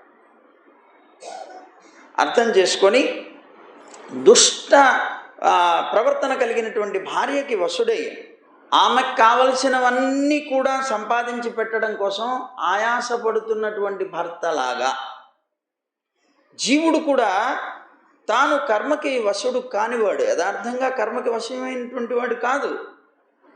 కానీ ఈ బుద్ధి అనేటువంటి భార్యతో కలిసి ఆ జారిణి అయినటువంటి ఆ భార్య యొక్క కోరికలు తీర్చడం కోసమని అతను అనేక రకాల కర్మల్లోకి వెళ్ళవలసి వస్తుంది. ఆ కర్మల్లోకి వెళ్ళి అనేక రకాల జన్మలు పొందుతున్నాడు. ఎందుకయ్యా అంటే బుద్ధిని సంతోషపెట్టాను, మనస్సుకు ఆనందం. ఏమయ్యా ఈ కర్మలు ఎందుకు చేస్తాం? నా మనస్సుకు ఆనందం కలుగుతుందండి. తన మనస్సుకు ఆనందం కలగడం కోసం అని కర్మలు చేస్తుంది. కానీ అది పుట్టి ముంచుతోందని మాత్రం గుర్తించలేకపోతున్నాడు. ఈ రహస్యాన్ని ఎరగనటువంటి వాడు ఈ అసత్కర్మలు చేసి మాత్రం ప్రయోజనం ఏంటంటున్నాడు నారదుడు అని అనుకున్నాడు. సరే, ఇక ఒక నది పారుతోంది బయటికి లోపలికి అన్నాడు. అదేమిటి? మాయా. మాయా అనేటువంటి ఒక నది పారుతోంది. అది ముందుకి వెనక్కి పారుతోంది అన్నాడు కదా. అంటే జన్మలని కలిగిస్తున్నది, మరణాన్ని కలిగిస్తున్నది. ముందుకు పారడం జన్మ, వెనక్కి పారడం మరణం. అదేమిటది? నది మాయా. మాయా అనేటువంటిది అంటే అవిద్యయే దీనికి ఈవలి ఒడ్డు. ఆవలి ఒడ్డు ఇహలోకం, పరలోకం. ఒక లోకంలోనేమో అవిద్య, ఇంకో లోకంలో జ్ఞానం. ఈ నది మాయా అనేటువంటి నదికి ఈవలి ఒడ్డేమో సంసారం, ఆవలి ఒడ్డేమో పరమపదం. ఇప్పుడు విరజ అనేటువంటి నదికి ఏం చెప్తున్నామా అనమ్మా? విరజకి ఈవలి ఒడ్డున ఉండేదంతా సంసారం, ఆవలి ఒడ్డునంతా ఆ విరజ ఏమిటి? మాయా, పరమాత్మ యొక్క మాయా. ఆ నదిలో ఇల్లు లాంటిది, ఆ నదిలో ఒక ఇల్లు ఉందన్నాడు. ఆ నదిలో ఉన్నటువంటి ఇల్లు లాంటిదే శరీరం. ఇది 25 పదార్థాలతో తయారు చేయబడింది. అంటే ఏంటి? 25 తత్వాలతో తయారు చేయబడినటువంటిది శరీరం. అలా అందులో ఉండేటువంటి పురుషుడు సాక్షాత్తు పరమాత్మని ధరిస్తున్నాడు. అంటే జీవుడు అన్నమాట. పరమాత్మ అంతర్యామిగా ఉన్నాడు కదా. పరమాత్మని తనలో పెట్టుకొని కూడా పరమాత్మని తెలియకుండా బ్రతుకుతున్నాడు అన్నాడు. అంటే ఏమిటి? ఈ అంతర్యామిగా ఉండేటువంటి పరమాత్మ గురించి చెప్పేటప్పుడు మన వాళ్ళు అంటారు, నిజంగా జీవుడు ఎంత దురదృష్టవంతుడు అంటారు. ఎలాంటి వాడుట అంటే, ఒకడు పరమ దరిద్రుడు ఉన్నాడు, చినిగిపోయినటువంటి గుడిసె, చాలా దారిద్ర్యాన్ని అనుభవిస్తూ జీవిస్తున్నాడు. అందులో చిత్రం ఏంటంటే, తాను జీవిస్తున్నటువంటి ఆ గుడిసె ఉన్నటువంటి ప్రదేశంలో భూమిలో నిధులు ఉన్నాయి. భూమిలో నిధులు ఉన్నాయి. ఆ నిధుల మీదనే తాను జీవిస్తున్నాడు, కానీ దారిద్ర్యాన్ని అనుభవిస్తున్నాడు. ఎంత విచిత్రం! నిధుల మీదనే తాను ఉన్నాడు, రోజు తింటున్నాడు, పడుకుంటున్నాడు, అక్కడే ఉంటున్నాడు, అక్కడే జీవిస్తున్నాడు, నాది స్థలం అని కూడా అహంకరిస్తున్నాడు, బ్రతుకుతున్నాడు. కానీ అతను మాత్రం దాంట్లో ఉన్నటువంటి నిధుల్ని తెలియక దారిద్ర్యాన్ని అనుభవిస్తున్నాడు. అలాంటిది మన బతుకు కూడా. మనం కూడా ఇందులోనే జీవిస్తున్నాం, ఈ శరీరం అని చెప్పబడేటువంటి భూమిలోనే జీవిస్తున్నాం. మనము దారిద్ర్యాన్ని అనుభవిస్తున్నాం. కానీ ఈ భూమి లోపల నిధులు ఉన్నట్లుగా ఈ శరీరం లోపల పరమాత్మ స్వయంగా ఉన్నాడు. నిధి లాంటి పరమాత్మ అంతర్యామిగా ఉన్నాడు. నిధిని తెలుసుకోలేనట్లు అంతర్యామి అయినటువంటి పరమాత్మని తెలుసుకోలేక మన అందరం కూడా దారిద్ర్యాన్ని అనుభవిస్తున్నాం అని అన్నారు. అదిగో అది తెలియనటువంటి వాడు ఇందులోనే ఉండి దేహాత్మ భ్రాంతిని పొందుతాడు, నేను స్వతంత్రుణ్ణి అనే భ్రాంతిని పొందుతాడు. అలాంటి భ్రాంతి కలిగించేటువంటి అసత్కర్మలు ఏవైతే ఉంటాయో వాటిని ఆదరించి జీవనాన్ని సాగించుంటాడు. ఏమయ్యా, నువ్వు ఇది ముందు తెలుసుకోకపోతే నీ హృదయ గుహలో నీకున్నటువంటి ఈశ్వరుడు ఒక్కడే దీనికి పరిపాలకుడు, నేను కాదు అని ఎప్పుడైతే నువ్వు తెలుసుకోగలుగుతావో అప్పుడు అంతర్యామి అయినటువంటి పరమాత్మని దర్శించగలిగి నువ్వు సంపన్నుడవుతావు. యథార్థంగా సంపన్నత్వం అది. ధనవంతుడంటే అప్పుడు అని చెప్తూ నారదుడు ఈ విధమైనటువంటి సృష్టి రహస్యాన్ని కథలో చాలా చక్కగా అందించి చెప్పాడు అని వాళ్ళందరూ కూడా భావనిచ్చారు. అయితే తాను ఇంకొక మాట కూడా అన్నాడు, ఈ నదిలో ఒక హంస ఉంటుందన్నాడు. హంస ఏ దోషాలు అంటనటువంటి సర్వేశ్వరుడు పరమాత్మ. అయితే హంస అంటే అర్థం ఏమిటి? హంస హంస అంటుంటా. హంస అంటే హంతి దోషాన్ ఇది హంస అని. హంతి దోషాన్ ఇది హంస అంటే దోషాలని పోగొట్టేవాడు. అదే కదా మరి హంస చేసే పని, అదే కదా. పాలు నీళ్లు కలిసిపోయి ఉంటే బాగా రెండు ఒకే రూపంలో ఉన్నా కూడా దాంట్లో నుంచి పాలని మాత్రమే గ్రహించి నీళ్ళ లాంటివి వదిలిపెడుతుంది. అయితే ఆ దోషాలను పోగొట్టేటువంటి వాడు హంస. జీవుడికి కర్మవశం చేత అంటుతూ ఉండేటువంటి దోషాలు ఏమీ కూడా హంసకంటవు. ఇక్కడ ఒక విచిత్రమైనటువంటి సంఘటన ఉంది. ఇప్పుడు జీవుడు ఈ శరీరంలోనే ఉన్నాడు, పరమాత్మ ఈ శరీరంలోనే ఉన్నాడు కదండి. ఈ శరీరంతో చేయబడేటువంటి ఏ కర్మ అయినా సరే తన ఫలాన్ని, ప్రభావాన్ని జీవుడి మీద చూపిస్తుంది. అంటే జీవుడికి అంటుతున్నాయి ఇవన్నీ. ఇందులోనే పరమాత్మ కూడా ఉన్నాడు కదా, పరమాత్మకి ఎందుకు అంటావు? ఏమండి, జీవుడికి అంటుతున్నప్పుడు ఒకే శరీరంలో జీవుడు పరమాత్మ ఉన్నప్పుడు ఈ శరీరంతో చేయబడేటువంటి కర్మలు అన్నీ కూడాను ఈ జీవుడికి అంటుతున్నప్పుడు పరమాత్మకి ఎందుకు అంటగవు? ఇతను కూడా ఇందులోనే ఉన్నాడు కదా. అండ్ ఒకే బురద గుంటలో ఇద్దరు దిగారు. ఒకే బురద గుంటలో ఇద్దరు దిగినప్పుడు ఇద్దరికీ ఆ బురద అంటుతుందా, ఒకళ్ళకే అంటుతుందా? ఇద్దరికీ అంటుతుంది. బురద గుంట మేము చెప్తోంది, బురద గుంటలో ఇద్దరు దిగినప్పుడు ఆ బురద ఇద్దరికి అంటుతుందా, ఒకళ్ళకే అంటుతుందా? ఏమండి, ఇద్దరికీ అంటుతుంది. మరి శరీరం అనేటువంటిది బురద గుంట అనుకోండి, దాంట్లో దిగినటువంటి జీవుడు పరమాత్మ ఇద్దరు ఉన్నారు కదా, మరి ఇద్దరికి అంటాలి కదా బురద.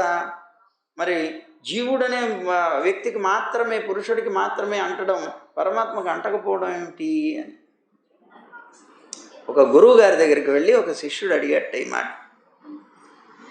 అండి గురువుగారు, ఇది అన్యాయం కదా, మరీ ఘోరం ఇది. జీవుడికేమో అంటగడతాడా కర్మలన్నీ, అందులోనే పరమాత్మ ఉంటాడు, ఆయన మాత్రం ఒక్కటి అంటించుకోడా, ఇదేంటండి పద్ధతి? అసలు ఎలా అంటకుండా ఉంటాయండి? ఒక బురద ఉంటాయి కదా, అది ఒక్క దాంట్లోనే ఇద్దరు దిగినప్పుడు ఎట్లా అంటకుండా ఉంటాయండి అని గురువుగారిని అడిగాడు. గురువుగారు అన్నట్టు నన్ను సమాధానం చెప్తాను రాయ్యా రేపు అన్నాడు. సరే అన్నాడు. మరునాడు వచ్చాడు. ఆ శిష్యుడు వచ్చే సమయానికి గురువుగారు మంచి చక్కెర పొంగలి తయారు చేసి పెట్టాడు. చక్కెర పొంగలి బ్రహ్మాండమైనటువంటి నెయ్యి కారుతోంది. ఇప్పుడు కాదులేండి, పూర్వంలో తిరుమలలో ప్రసాదాలు ఉండేవి చూశారు. తిరుమల ప్రసాదాలు తట్టలో పెట్టుకుని వెళుతున్నా కూడా దాని నుంచి కారి ఒళ్ళంతా బట్టలంతా తడిసిపోయాయి.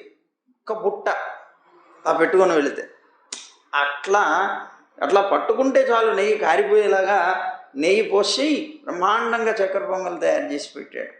శిష్యుడు వచ్చాడు. వచ్చి గురువుగారు రా ముందురా, తిరుమలకి ఆరాధన అయింది ఇప్పుడే, ఇదో ప్రసాదం తీసుకో అన్నాడు. చేయి పట్టమన్నాడు. చేతిలో పెట్టాడు. ప్రసాదం తీసుకున్నాడు. ఆ చక్కెర పొంగల్ని హాయిగా సుష్టుగా తిన్నాడు. చాలా బాగుంది, తిరుమల భోగ్యంగా అరగించారండి అనుకుంటూ లొట్టలు వేసుకుంటూ తిన్నాడు. అంత అయిపోయిందా? అయిపోయింది. గురువుగారు, చెయ్యంతా నెయ్యి అంటిందండి, కొద్దిగా సర్ఫ్ లాంటిది ఏదైనా ఇస్తారా అన్నాడు. అన్న అది తప్పనిసరిగానో అన్నాడు. పాపం లోపల నుంచి సర్ఫ్ తెచ్చారు, ఆ చేతిలో పోసాడు. చేయి శుభ్రంగా కడుక్కున్నాడు. మొత్తం కడుక్కున్నాడు. కడుక్కొని లోపలికి వస్తుంటే ఉండి అక్కడే ఉన్నాడు అన్నాడు. ఏమండి అన్నాడు. ఒక నిమిషం ఆగని మళ్ళీ సర్ఫ్ తీసుకొచ్చాడు. ఏదో ఒకసారి నోరు తెరువు అన్నాడు. దేనికండి అన్నాడు. నోట్లో కూడా వేస్తానరా, చేతికి అంటింది కదా జిడ్డు, మరి నోటికి కూడా అంటాలి కదా. ఇదే పదార్థం నోట్లో పెట్టుకున్నప్పుడు నోటికి కూడా జిడ్డు అంటుతుంది కదా నాన్న, ఆ నోట్లో కూడా వేస్తా, అది కూడా కడుక్కో అన్నాడు. శిష్యుడు అన్నాడు, ఇదేమిటండి, చేతికి జిడ్డు అంటుతుంది అని నోటికి ఎక్కడ అంటుతుందండి? నోటికి అంటదు కదండి అన్నాడు. అదేమిట్రా, శరీరంలోనే ఉంది కదా అది కూడా. ఒకే శరీరంలో చెయ్యి ఉన్నది, నోరు ఉన్నది, మరి అదే శరీరంలో ఉన్న చేతికి అంటింది నోటికి ఎందుకు అంటదురా అన్నాడు. అలాగే ఒకే శరీరంలో ఉన్న జీవుడికి అంటినటువంటి కర్మ పరమాత్మకి అంటాలనేమి లేదు అన్నాడు. సరే, దీనికి మన పెద్దలు ఒక తమాషా అయినటువంటి ఉదాహరణ చెప్తారు. ఎందుకు అంటదు అంటే, ఒక రాజుగారి రాజ్యంలో ఆ రాజుగారికి ఒక కొడుకున్నాడు. అతను రేపో మాపో యువరాజు అవుతాడు. యువరాజు అవ్వబోయే ముందుగానే రాజుగారు చెప్పారు, నాన్న ఒకసారి రాజ్యం అంతా తిరిగిరా, నువ్వు రేపు పొద్దున పరిపాలించాలి కదా, పరిపాలించవలసినటువంటి రాజ్యం, ప్రజలు, ఎక్కడెక్కడ ఏమేమి ఉన్నాయి అన్నిటినీ కూడా ఒకసారి చూసుకునిరా అని పంపించాడు. సరే, మొత్తం తిరుగుతున్నాడు రాజ్యం అంతా కూడా, ప్రజలందరినీ చూస్తున్నాడు. ఎక్కడెక్కడ ఏమేమి విశేషమైనటువంటి వస్తువులు ఉన్నాయి అన్నిటినీ తిరుగుతూ కారాగారానికి వచ్చాడు. కారాగారానికి వస్తే కారాగారం తలుపులు తెరిచారు. లోపలికి వెళ్ళాడు. కొద్దిసేపు అక్కడ ఉండేటువంటి ఖైదీలందరినీ పిలిపించాడు. ఆ కారాగారంలో కూర్చొని వాళ్ళతో మాట్లాడుతున్నాడు. ఏమండి, కారాగారంలో పడేది ఎవరు? కారాగారంలో కూర్చునేది ఎవడు? ఎవరండి? గట్టిగా చెప్పండి. దొంగ. దొంగలకి కదా కారాగారం పడదు, శిక్ష పడుతుంది. కారాగారంలో ప్రవేశించడం కానీ, ఆ కారాగారంలో ఉండేటువంటి దొంగలు ఉండేటువంటి రూముల్లోకి వెళ్ళడం కానీ, అక్కడ కూర్చోవడం కానీ, అక్కడ గడపడం కానీ, సమయాన్ని వ్యతీతం చేయడం కానీ, ఇవన్నీ కూడా ఎవరికి? తప్పు చేసిన వాడికి. మరి రాజుగారు కుమారుడు ఏం తప్పు చేశాడు? రాజుగారు కుమారుడు ఏం తప్పు చేశాడు? అందులో దొంగలు ఉన్నారు, అందులో పడ్డవారే, అందులోనే నివసిస్తున్నారు. ఇతను కూడా పొద్దున్న నుంచి సాయంత్రం దాకా అక్కడ వాళ్ళతోనే గడిపాడు. అంటే ఇతనికి శిక్ష పడినట్ట లేనట్లా? ఎందుకు లేదు?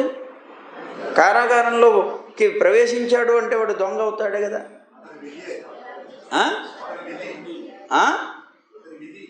విధి కాదు, అతను స్వతంత్రుడు. తన ఇచ్ఛతో తాను ప్రవేశించాడు, తన ఇచ్ఛతో తాను చూడాలి అని ప్రవేశించాడు. తాను వాటన్నిటికీ పరిపాలకుడు గనక, తన అన్నిటికీ పరిపాలకుడు గనక తన ఇచ్ఛతో తాను ప్రవేశించాడు. తనకి అది దోషం కాదు. కానీ ఈ దోషి అయినటువంటి ఈ దొంగ ఉన్నాడే, అతను ఎట్లా ప్రవేశించాడు? అతని కర్మ ద్వారా ప్రవేశించాడు. దొంగతనం అనేటువంటి ఒక కర్మ వల్ల ప్రవేశించాడు. ఇతను తన స్వేచ్ఛ ఇచ్ఛతో ప్రవేశించాడు. ఇచ్ఛతో ప్రవేశించిన వాడికి శిక్ష కాదు కదా. దొంగతనం చేసి కర్మతో ప్రవేశించినటువంటి వాడికి శిక్ష.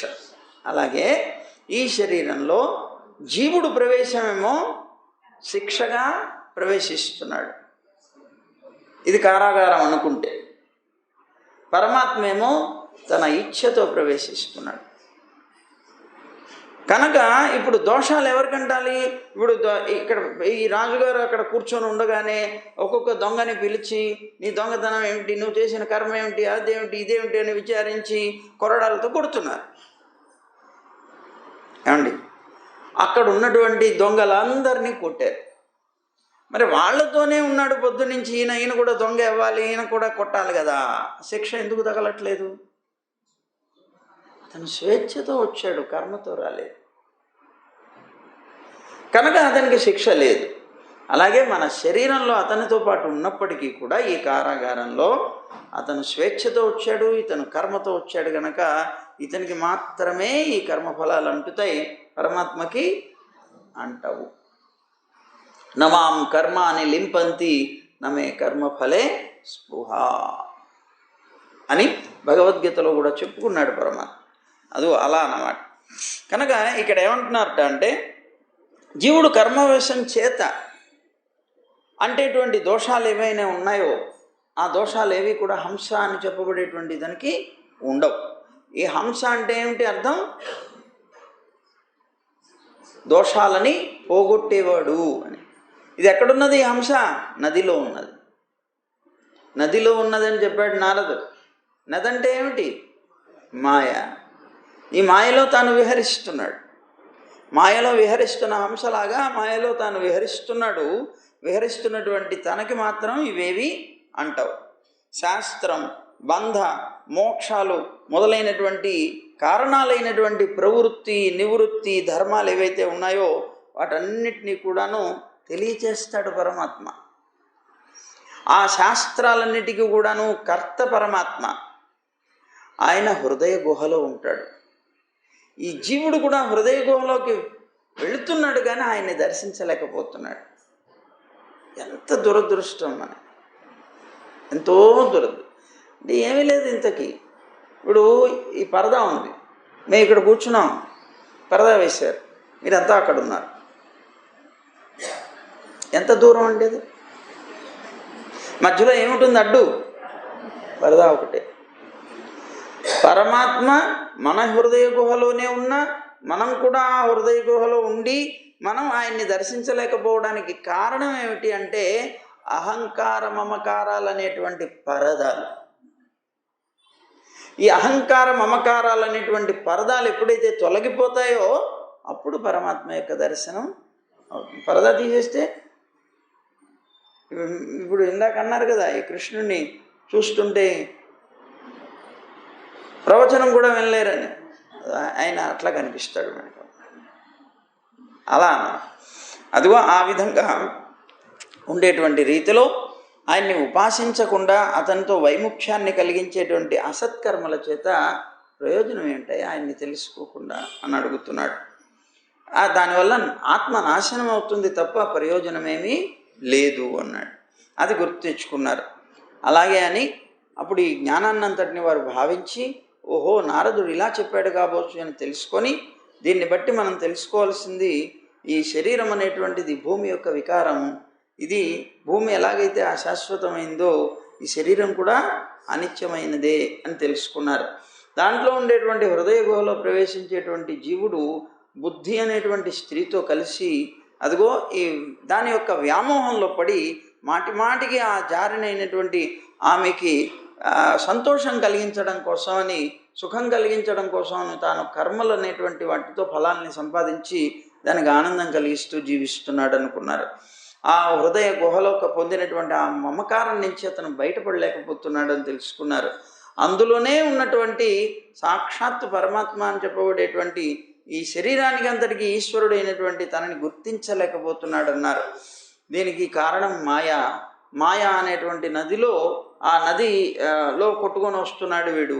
ఈ మాయా అనేటువంటి నదికి ఈవలి ఒడ్డు సంసారం అయితే ఆవలి ఒడ్డు పరమపదం అన్నారు. ఆ మాయా అనేటువంటి నదిలో ఒక హంస చాలా చక్కగా విహరిస్తుందన్నారు. ఈ జీవుడితో పాటు పరమాత్మ అనేటువంటి తాను ఈ శరీరంలో ప్రవేశించిన అతనికి కర్మలేవి అంటవు, ఇతనికి మాత్రం కర్మలు అంటుతున్నాయి అన్నాడు. ఆ పరమాత్మని తెలుసుకోవడమే ఇతని యొక్క కర్తవ్యం అనేటువంటిది తెలుసుకున్నారు. ఓహో, అయితే ఈ శరీరం అనేటువంటి దాన్ని పొందడం కాదు ప్రధానం, ఆ పరమాత్మని పొందడం ప్రధానం అనేటువంటి జ్ఞానానికి పరిపూర్ణంగా వచ్చారు. నారదుడి యొక్క మాటలన్నీ కూడాను విన్నారు, సంతోషపడి వెంటనే ఆయనకి ప్రదక్షిణ నమస్కారాలు చేశారు. చేసి మీరు అనుగ్రహించినటువంటి ఈ మార్గంలోనే మేము ప్రయాణం చేస్తామని చెప్పి ఇంకా తండ్రి గారు చేసినటువంటి ఆ ఆజ్ఞను కూడా విస్మరించి వీళ్ళు కూర్చొని భగవంతుని కోసం తప్పించి భగవంతుని యొక్క అనుగ్రహంతో మోక్షాన్ని పొందారు. వీళ్ళు స్వధర్మం నుంచి భ్రష్టులు అయిపోయారు. అంటే తండ్రి గారి యొక్క ఆజ్ఞ ఏదైతే ఉందో దాన్ని వదిలేశారు. ఇక పరమాత్మని గురించి ఆలోచించి భగవంతుని పొందారు. పొందిన తర్వాత వీళ్ళందరూ తపస్సుకు వెళ్ళారనుకుంటున్నాడు పాపం దక్షుడు. ఇంకా వస్తాడని ఎదురు చూస్తున్నాడు. వాళ్ళు రావట్లేదు. మరి నారదుడు ఇక్కడ ఉపదేశం చేయటం చేత వాళ్ళందరూ కూడా మోక్షం పొందారు. నారదుడికి ఆయనకి తెలియజేయవలసిన బాధ్యత ఉందని భావించి నారదుడు వచ్చి దక్షుడికి చెప్పాడు, దక్ష, నువ్వు ఎవరి కోసమైతే ఎదురు చూస్తున్నావో వాళ్ళందరూ మోక్షం పొందారు. మోక్షం పొందడమే, సృష్టి కోసం వాళ్ళందరినీ సృష్టించాను, వాళ్ళు సృష్టికి వెళ్ళవలసినటువంటి వాళ్ళు మోక్షం పొందడమే. అరే ఎందుకు ఇలా జరిగింది పొరపాటు అన్నాడు. అంటే నేనే చేశాను అన్నాడు. నేనే చేశానయ్యా, నేను వాళ్ళకి ఉపదేశం చేశాను. యథార్థంగా ఈ లోకంలో పడి కొట్టుకుని అనేక రకాలైనటువంటి జన్మలకి కారణమయ్యేటువంటి రీతిలో ఉండకూడదు, వాళ్ళందరూ కూడా తరించాలని నేను ఉపదేశం చేశానన్నాడు. చాలా చికాకు పడ్డాడు. నేను ఎంతో తపస్సు చేసి పరమాత్మ యొక్క అనుగ్రహంతో సంతానాన్ని కన్నాను సృష్టి కోసం అని, నువ్వు ఇలాగ భంగం చేశావా అని చెప్పి కోపం తెచ్చుకున్నాడు. వెంటనే నారదుడు అక్కడి నుంచి వెళ్ళిపోయాడు. వెళ్ళిపోయిన తర్వాత ఒకసారి వ్యర్థమైపోయింది తన ప్రయత్నం. కానీ మళ్ళీ ఇంకోసారి ప్రయత్నం చేయాలని తాను మళ్ళీ సంతానం కన్నాడు. మళ్ళీ 10,000 మంది, ఈసారి సబలాశ్వులు అని చెప్పబడేటువంటి వాళ్ళని కన్నాడు. వాళ్ళు మళ్ళీ 10 మంది పుత్రులు, 10,000 మందిని కన్నాడు. 10,000 మందిని పొందితే వాళ్ళకి నారదుడు భక్తి యోగాన్ని ఉపదేశం చేశాడు. సరే, వాళ్ళు కూడా సృష్టి కోసమని బయలుదేరి వెళ్ళారు. నారాయణ తీర్థానికి వెళ్ళారు. అక్కడికి వెళ్ళి మళ్ళీ అలాగే వాళ్ళలాగానే దాంట్లో స్నానం చేసి చక్కగా మనస్సులో ఉండే మలాలన్నీ పోగొట్టుకొని దృఢమైనటువంటి చిత్తంతో తపస్సు చేయడం ప్రారంభించారు. తండ్రి గారి ఆజ్ఞ, సృష్టి చేయాలి, గట్టిగా ఉండండి సార్, పిల్లలందరినీ చెడగొట్టాడు వాడు, మీరు జాగ్రత్త అన్నారు. సరే, వెంటనే వెళ్ళి వాళ్ళు గొప్ప మంత్రాన్ని చేశారు. నారాయణుడికి నమస్కరిస్తున్నాం అంటూ ఆయన్ని కొంతకాలం పాటు నీటిని త్రాగి, కొంతకాలం పాటు వాయువుని భక్షిస్తూ అద్భుతంగా తపస్సు చేస్తుంటే పిచ్చి సృష్టి కోసం అని వీళ్ళు ఇంత తపన పడుతున్నారే, ఇంత గొప్పగా శరీరాన్ని కృషింపజేసుకొని మరి ఇంత కృషింపజేసుకుంటే సాక్షాత్ భగవంతుడిని పొందొచ్చు కదా, ఇంత శ్రమంతా భగవంతుడిని పొందడానికి కాకుండా ఇలా దుర్వినియోగం అయిపోతుందని బెంగపడ్డాడు నారదుడు. పడి మళ్ళీ వాళ్ళ దగ్గరికి వెళ్ళాడు. ప్రజాసృష్టి యొక్క కోరికతో ఉన్నటువంటి వాళ్ళ దగ్గరికి వెళ్ళి వెంటనే ఇంతకుముందు వాళ్ళకి ఎలాగైతే ఉపదేశం చేశాడో అలాగే వీళ్ళందరికీ కూడా ఉపదేశం చేశాడు. చివరికి వీళ్ళందరి బుద్ధి కూడా మారిపోయింది. ప్రజాసృష్టి లేదు, పాడు లేదు, మేమంతా కూడా మోక్షం పొందాలనుకున్నాం.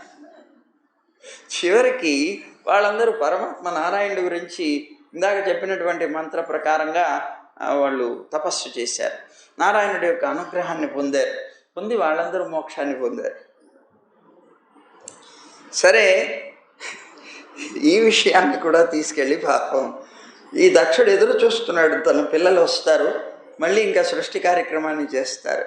ఎంత చేసినా ఇంత రావట్లేదు. రాకపోయేటప్పటికీ నారదుడు మళ్ళీ ఏదో చేస్తుంటాడు అనుకున్నాడు. చివరికి నారదుడు రాలేదు. ఈసారి నారదుడి దగ్గరికి ఆయనే వెళ్ళాడు. దక్షుడే పరిగెట్టుకుంటూ వెళ్ళాడు. వెళ్ళి చీచి చీచి నువ్వెట్లా నారదుడు అయ్యావయ్యా అని గట్టిగా కేకలేశాడు. వేస్తూ అన్నాడు కదా, నువ్వు జీవహింస చేసి నువ్వు శ్రీహరి యొక్క నారాయణుడి యొక్క నిర్మలమైనటువంటి కీర్తినంతటిని పాడు చేసి పారేస్తున్నావు అన్నాడు. వాళ్ళందరినీ చంపేసావు కదాను, వాళ్ళందరూ మోక్షం పొందారు కదా, వాళ్ళందరినీ ఇప్పటికి నాకు 20,000 మంది సంతానం కలిగితే అందరినీ నాశనం చేసి పారేసావు అన్నాడు. నువ్వు ఒక అజ్ఞానంతో కూడుకున్నటువంటి పిల్లలకి నీకు అసలు భేదం ఏం కనిపించట్లేదు నాకు అన్నాడు. నువ్వు కూడా అజ్ఞానంతో ప్రవర్తిస్తున్నావు. ఎందుకయ్యా భగవంతుడు సృష్టించింది బ్రహ్మని? బ్రహ్మగారు ఎందుకయ్యా ప్రజాపతులను సృష్టించింది? సృష్టి విస్తారం కోసం కదా. మరి సృష్టి విస్తారానికి ఉపయోగపడకుండా వాళ్ళందరినీ నాశనం చేస్తే నారాయణుడి యొక్క యశస్సు అంతా కూడా పాడైపోతుంది కదా అన్నాడు. చీ, ఇలాంటి బుద్ధితోటి నువ్వు భగవంతుని యొక్క పార్షదులైనటువంటి వాళ్ళ మధ్య ఎలా నడవగలుగుతున్నావు, ఎలా జీవించగలుగుతున్నావు అన్నాడు. తిట్టాడు పాపం. నువ్వు పుత్రనాశకుడివి, నా సంతానాన్ని అంతటినీ చంపావు నువ్వు, కనుక మళ్ళీ అదే విధమైనటువంటి అశుభాన్ని రెండోసారి చేసావు మూర్ఖుడా. అందుకోసమని నువ్వు అన్ని లోకాలు కూడా నువ్వు ఎప్పుడు తిరుగుతూ ఉండిపో. నీకు ఒక స్థానం కూడా ఉండకూడదు, పో, నీకు ఏ స్థానం లభించకుండుగా కానీ చెప్పించి పారేశాడు బాబు కోపంతో. నారదుడు ఆ శాపాన్ని చాలా ఆనందంగా స్వీకరించాడు. నీ వాక్కు సత్యం అవ్వాలి నాయనా, తప్పనిసరిగా 3 లోకాలకి నేను హితం చేయాలి, నీకు ఒక్కడికే చేశాను, ఇప్పుడు నీ పిల్లలకి మాత్రమే హితం చేశాను ఇప్పటిదాకా. కాదు, నువ్వు అన్నట్లు నేను 3 లోకాలు సంచరించగలిగే శక్తి నాకు నీ వల్ల వచ్చిందంటే 3 లోకాల్లోనూ ఈ ప్రయత్నం చేస్తాను, తప్పనిసరిగా అందరూ నారాయణ భక్తులయ్యేలాగా చేస్తానన్నాడు నారదుడు. చాలా ఆనందంగా స్వీకరించాడు. కానీ తనకు ప్రతిశాపం ఇవ్వగలిగే శక్తి ఉన్నది నారదుడికి, ఇవ్వలేదు. ఆనందంతో వెళ్ళిపోయాడు. సరే, అప్పుడు ఇంకా దక్షుడికి చాలా బాధ అనిపించింది. నేను 2 సార్లు ప్రయత్నం చేశాను సృష్టి కోసం, ఇదిగో ఈ నారదుడు వచ్చి మొత్తం నాశనం చేసి పెట్టాడు, ఇప్పుడు ఏం చేయాలనుకున్నాడు.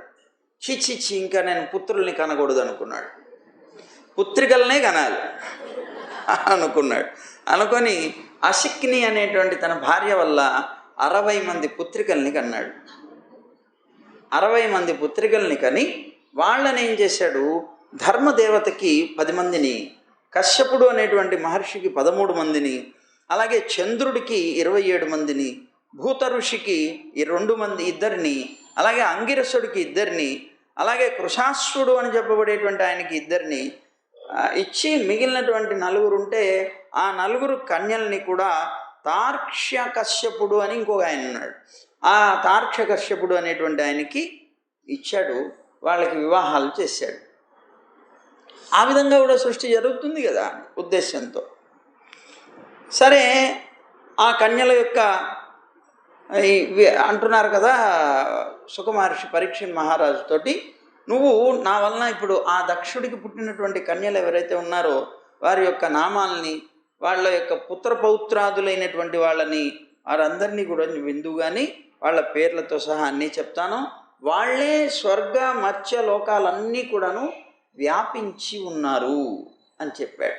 వాళ్ళ సంబంధించినటువంటి విషయాలన్నీ చెప్తున్నారు. ఇందులో ధర్మదేవత భార్యల యొక్క పేర్లు చెప్తున్నారు. ధర్మదేవతకి 10 మందిని ఇచ్చారు కదా, ఆ 10 మంది భార్యలు ఎవరు, వాళ్ళకి సంతానం ఎవరు, వాళ్ళు చేసినటువంటి కృత్యాలు, ఘన కృత్యాలు ఏమైనా ఉంటే 1, 2 అలా చెప్తూ వెళ్ళారు.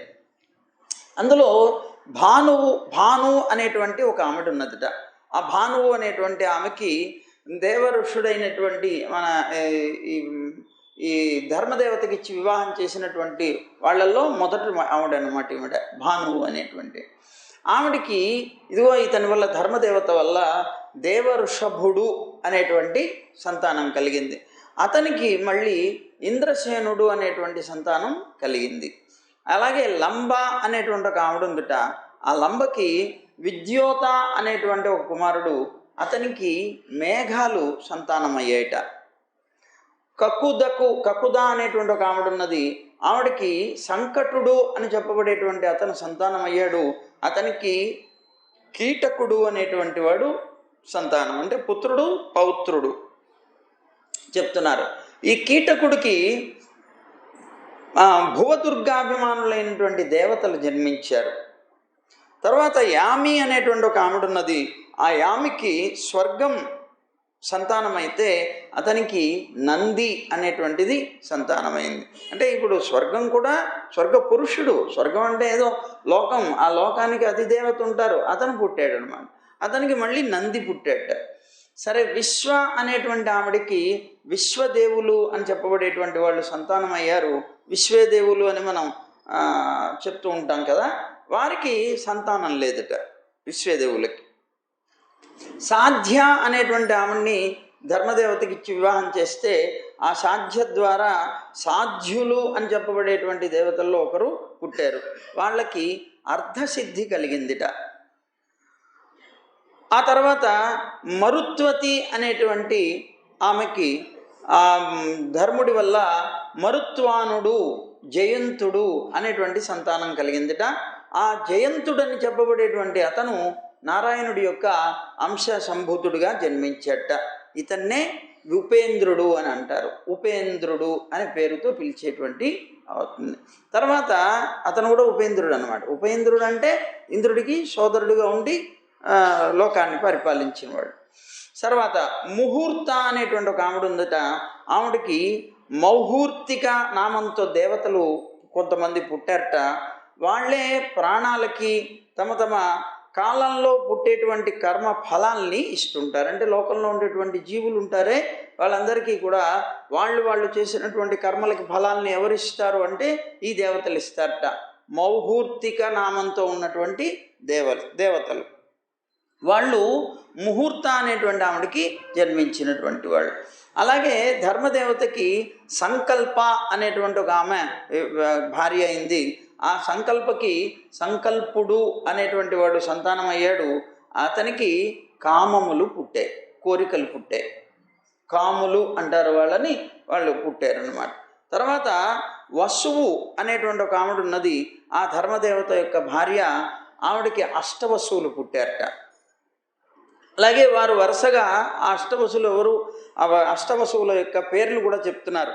ద్రోణుడు, ప్రాణుడు, ధ్రువుడు, అర్కుడు, అగ్ని, దోషుడు, వాస్తువు, అలాగే విభావసుడు అని చెప్పబడేటువంటి వాడు. వీళ్ళల్లో ద్రోణుడి యొక్క భార్య అభిమతి అనేటువంటి ఆమె హర్ష, శోక, భయాలని సంతానంగా కన్నదిట. అలాగే ప్రాణుడు అని చెప్పబడేటువంటి వసువు యొక్క భార్య ఊర్జస్వతి అనేటువంటి ఆమె ద్వారా సహుడు, ఆయువు, పురోజవుడు అనేటువంటి ముగ్గురు సంతానంగా కలిగారట. అలాగే ధ్రువుడు అని చెప్పబడేటువంటి వసువు యొక్క భార్య ధరణి, ఆమెకి అనేక రకాలైనటువంటి పురాలు జన్మించేయట. అర్కుడు అని చెప్పబడేటువంటి ఆయన యొక్క అర్కుడి యొక్క భార్య వాసన అని పేరు కలిగినటువంటిది. ఆ వాసన అనేటువంటి ఆమెకి తర్ష అంటే తృష్ణ, మనలో ఉండేటువంటి తృష్ణ అంటాం చూడండి, అది పుట్టిందట. ఆమెకి ఆ తృష్ణ మొదలైనటువంటి అనేక మంది సంతానం కలిగారట. సరే, అగ్ని అనేటువంటి అతనికి భార్య పేరు ధార అని. ఆ ధార అనేటువంటి ఆమెకి ద్రవిణకాది పుత్రులు, ద్రవిణుడు మొదలైనటువంటి అనేక మంది పుత్రులు పుట్టారట. కృత్తిక అనేటువంటి ఆమెకి ఇతని ద్వారా కృత్తిక యొక్క పుత్రుడు స్కందుడు, అంటే కార్తికేయుడు అన్నమాట. ఇతనికి విశాఖాదులు పుట్టారు. శివుడి యొక్క కుమారుడు కార్తికేయుడు, ఇదో కృత్తిక వల్ల వచ్చినటువంటి వాడు, అందుకనే కార్తికేయుడు అని పేరు వచ్చింది. దాని చరిత్ర ఉంది అది. సరే, దోషుడు అని చెప్పబడేటువంటి ఆయన యొక్క భార్య శర్వరి అని. ఆ శర్వరి అనేటువంటి ఆమెకి శిశుమారుడు అనేటువంటి వాడు పుట్టట. అతను నారాయణుడి యొక్క అంశతో జన్మించినటువంటి వాట. తర్వాత వాస్తు అనేటువంటి ఆమెకి అతనికి అంగిరసి అనేటువంటి ఆమె భార్య అయింది. ఆమెడికి శిల్పాచార్యుడైనటువంటి విశ్వకర్మ పుట్టేట. అతనే ఆకృతి అనేటువంటి ఆమెని వివాహం చేసుకున్నాడు ఈ విశ్వకర్మ. ఈ విశ్వకర్మకి చాక్షుష మనువు పుట్టాడు సంతానంగా. ఈ మనువు యొక్క పుత్రులే విశ్వదేవులు, సాధ్యులు అయ్యారట. వాళ్ళు కూడా అయ్యారన్నమాట. అది విభావసు భార్య ఉష అనేటువంటి ఆమెట. ఆమెకి వ్యుష్ట, రోచిష, అలాగే ఆతపుడు అని చెప్పేటువంటి 3 సంతానం కలిగారట. వాళ్ళ వల్ల ప్రాణులన్నీ కూడాను తమ తమ యొక్క కర్మల యందు నిమగ్నం అవుతాయి. తమ కర్మల్లో నిమగ్నం అవ్వడానికి కారణం ఇగో వీళ్ళుట. ఈ విధంగా కొంతమంది యొక్క ఇవి చెప్పి ఇంకా చెప్పడానికి చెప్తూ వస్తున్నారు. అయితే మనం ఇప్పటితో ఆపి మనం మధ్యాహ్నం చెప్పుకుందాం. సర్వం శ్రీకృష్ణార్పణమస్తు.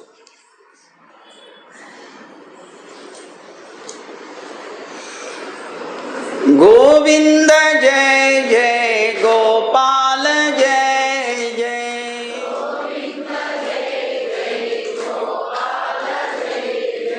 రాధారమణ హరి గోవింద జయ జయ.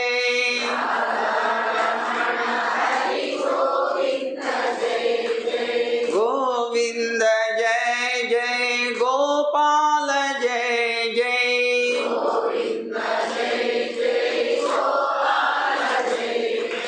రాధారమణ హరి గోవింద జయ జయ.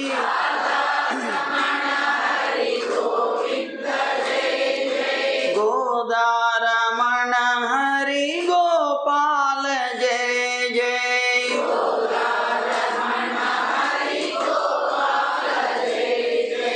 గోవింద గోవింద గోవింద జయ జయ.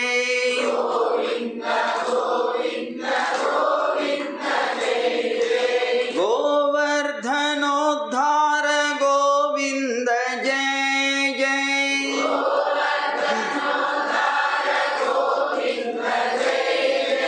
గోపీ మనోహర ముకుంద జయ జయ.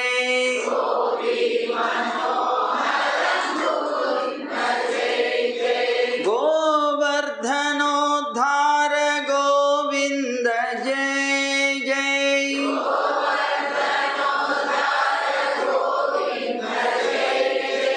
గోపీ మనోహర ముకుంద జయ జయ.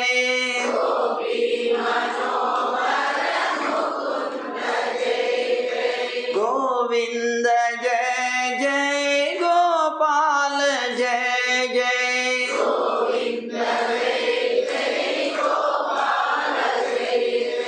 గోవింద జయ జయ గోపాల జయ జయ.